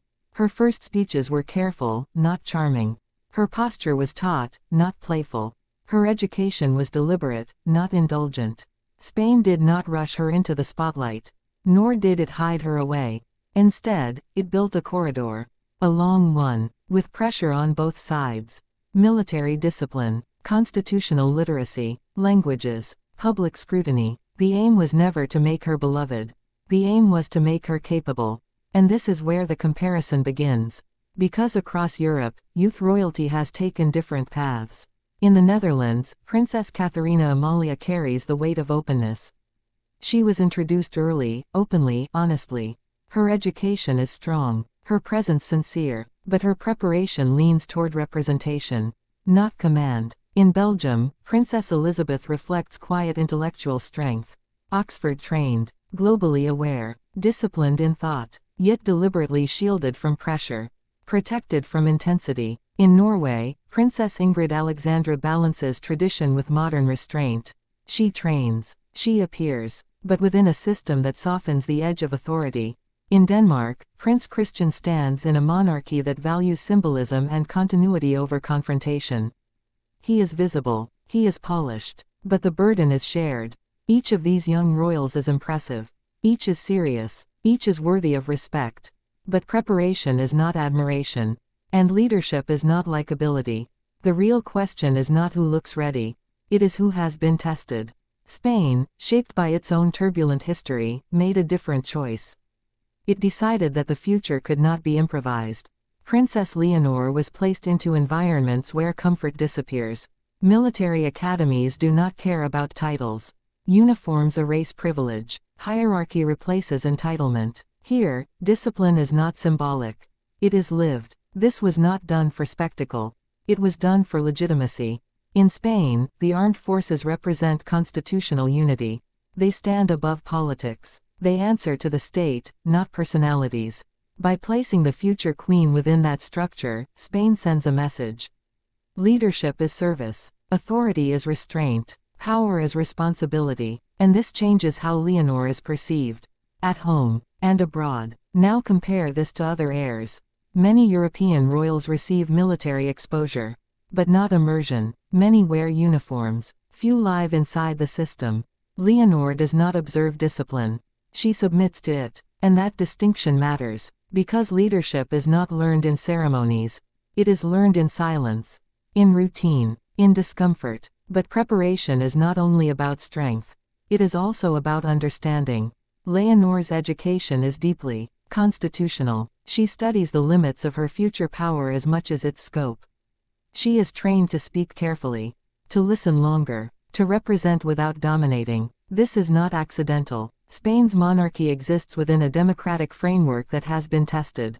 Trust was shaken. Credibility had to be rebuilt. So the next generation had to be different.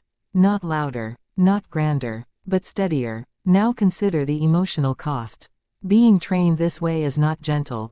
It demands early maturity. It compresses childhood. It replaces privacy with awareness.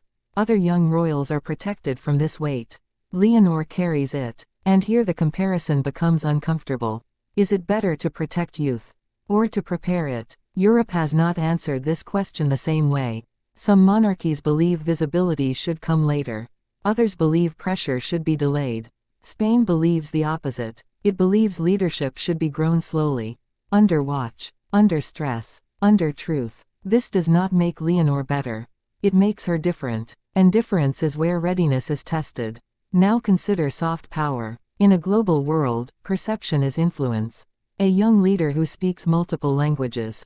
Who understands protocol. Who has lived discipline. Who has been corrected publicly. This leader carries credibility. Leonor does not dominate rooms. She steadies them. This is subtle power. And subtle power lasts. Other young royals charm. They connect. They inspire. Leonor stabilizes. And stability is rare. But leadership is not only public. It is personal. Behind every prepared heir is a family strategy. King Felipe and Queen Letizia did not raise Leonor in nostalgia. They raised her in reality. Mistakes from the past were not hidden.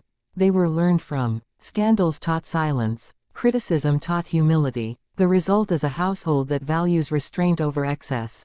This is where family tension enters quietly. Not dramatic. Not explosive. But constant. The tension between protection and exposure. Between normalcy and destiny. Leonor is not alone in this. Her sister Sophia plays a vital role. Not as competition. Not as backup. But as balance. Together, they present unity. Calm. Continuity. Many European heirs stand alone. Leonor does not. This matters more than it seems. Because leadership is lonely. And endurance requires support. Now ask the question again. Who is most prepared to lead? Not who is most famous. Not who is most loved. But who has been shaped for pressure. Princess Elizabeth of Belgium may surpass in academic depth. Princess Ingrid Alexandra may surpass in approachability. Princess Katharina Amalia may surpass in openness. But Leonor surpasses in systemic preparation. She is not being trained for admiration. She is being trained for endurance. And endurance defines leadership. Europe's future will not be gentle. Economic uncertainty, political fragmentation, cultural tension. A leader must absorb pressure without reacting. Must speak without inflaming. Must stand without dominating. This is the leader Spain is preparing. Not because Leonor is exceptional. But because the system demands it. So who is most prepared? The honest answer is uncomfortable. Preparation is not evenly distributed. And readiness is not guaranteed by birth. Princess Leonor stands out not because she shines brighter. But because she has been tested longer. And leadership is not about who enters the room confidently. It is about who remains steady when the room shakes. That is the difference. And that is why Europe is watching. Quietly, closely. The watching does not stop at Europe's borders. Because how these young royals are prepared says more than anything they will ever declare. It reveals how each nation understands power. Some see leadership as representation. Others see it as continuity. Spain sees it as responsibility under pressure. That philosophy shapes everything. When Princess Leonor enters a room, she does not arrive as a personality. She arrives as an institution in training. This is subtle, but it is intentional. She is taught not to dominate conversations. Not to overperform emotion. Not to seek applause. Instead, she is taught timing. Restraint. Presence. These are not glamorous skills. They do not go viral. But they survive crises. Now contrast this with the public expectations placed on other young royals. Many are encouraged to be relatable.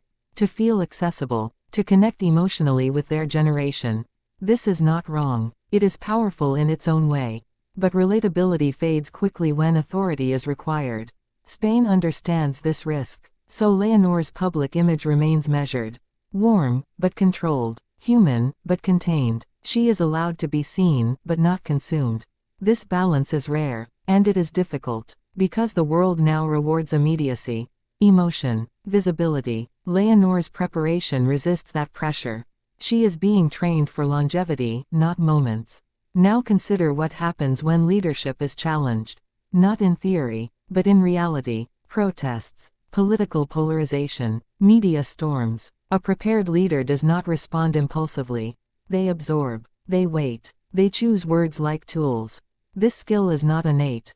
It is practiced. And practice requires exposure. Spain exposed Leonor early, to scrutiny, to criticism, to expectations she did not ask for. Other monarchies delayed this exposure. They believed time would protect youth. Spain believed time would test it. Neither approach is cruel, neither is perfect, but they produce different leaders. Now imagine the future: a European summit, a diplomatic crisis, a moment where history presses forward. Which young royal has already been trained to stand silently, listen deeply, and speak with precision? This is where preparation becomes visible. Not in fashion, not in speeches written by others, but in instinct. Leonor's instincts are being shaped now. And that is why comparisons matter. Not to rank personalities, but to understand systems. Because no royal leads alone. They lead through institutions that either strengthen them or fail them. Spain rebuilt its monarchy after fracture. It learned that trust cannot be demanded. It must be earned repeatedly. That lesson shaped Leonor's path. She is not framed as destiny. She is framed as duty. And duty changes behavior. It sharpens awareness. It narrows ego. It deepens seriousness. This seriousness is often misunderstood. Some see it as distance. Others see it as coldness. But seriousness is not absence of emotion. It is control of it. Leadership requires emotional discipline. And emotional discipline is learned through constraint. Now think about family dynamics again. Leonor is raised not just by parents, but by history. Mistakes from previous generations echo quietly. They inform every decision, every public appearance, every silence. This creates pressure no teenager should carry. Yet she carries it. Not dramatically, not rebelliously, but steadily. That steadiness is not natural. It is taught. And teaching requires intention. Spain's royal family made that intention clear. They did not promise perfection. They promised preparation. And preparation is the only honest gift leadership can receive. Now ask the question one final time. Who is most prepared to lead? The answer is not permanent. It can change. Others will grow. Others will face pressure later. But right now, at this moment, Princess Leonor stands apart. Not because she is flawless, but because she has been shaped by systems that expect endurance. Europe's young royals represent hope. Leonor represents readiness. And when history moves fast, readiness matters more than hope. Because leadership does not announce itself. It reveals itself under weight. And the weight is coming.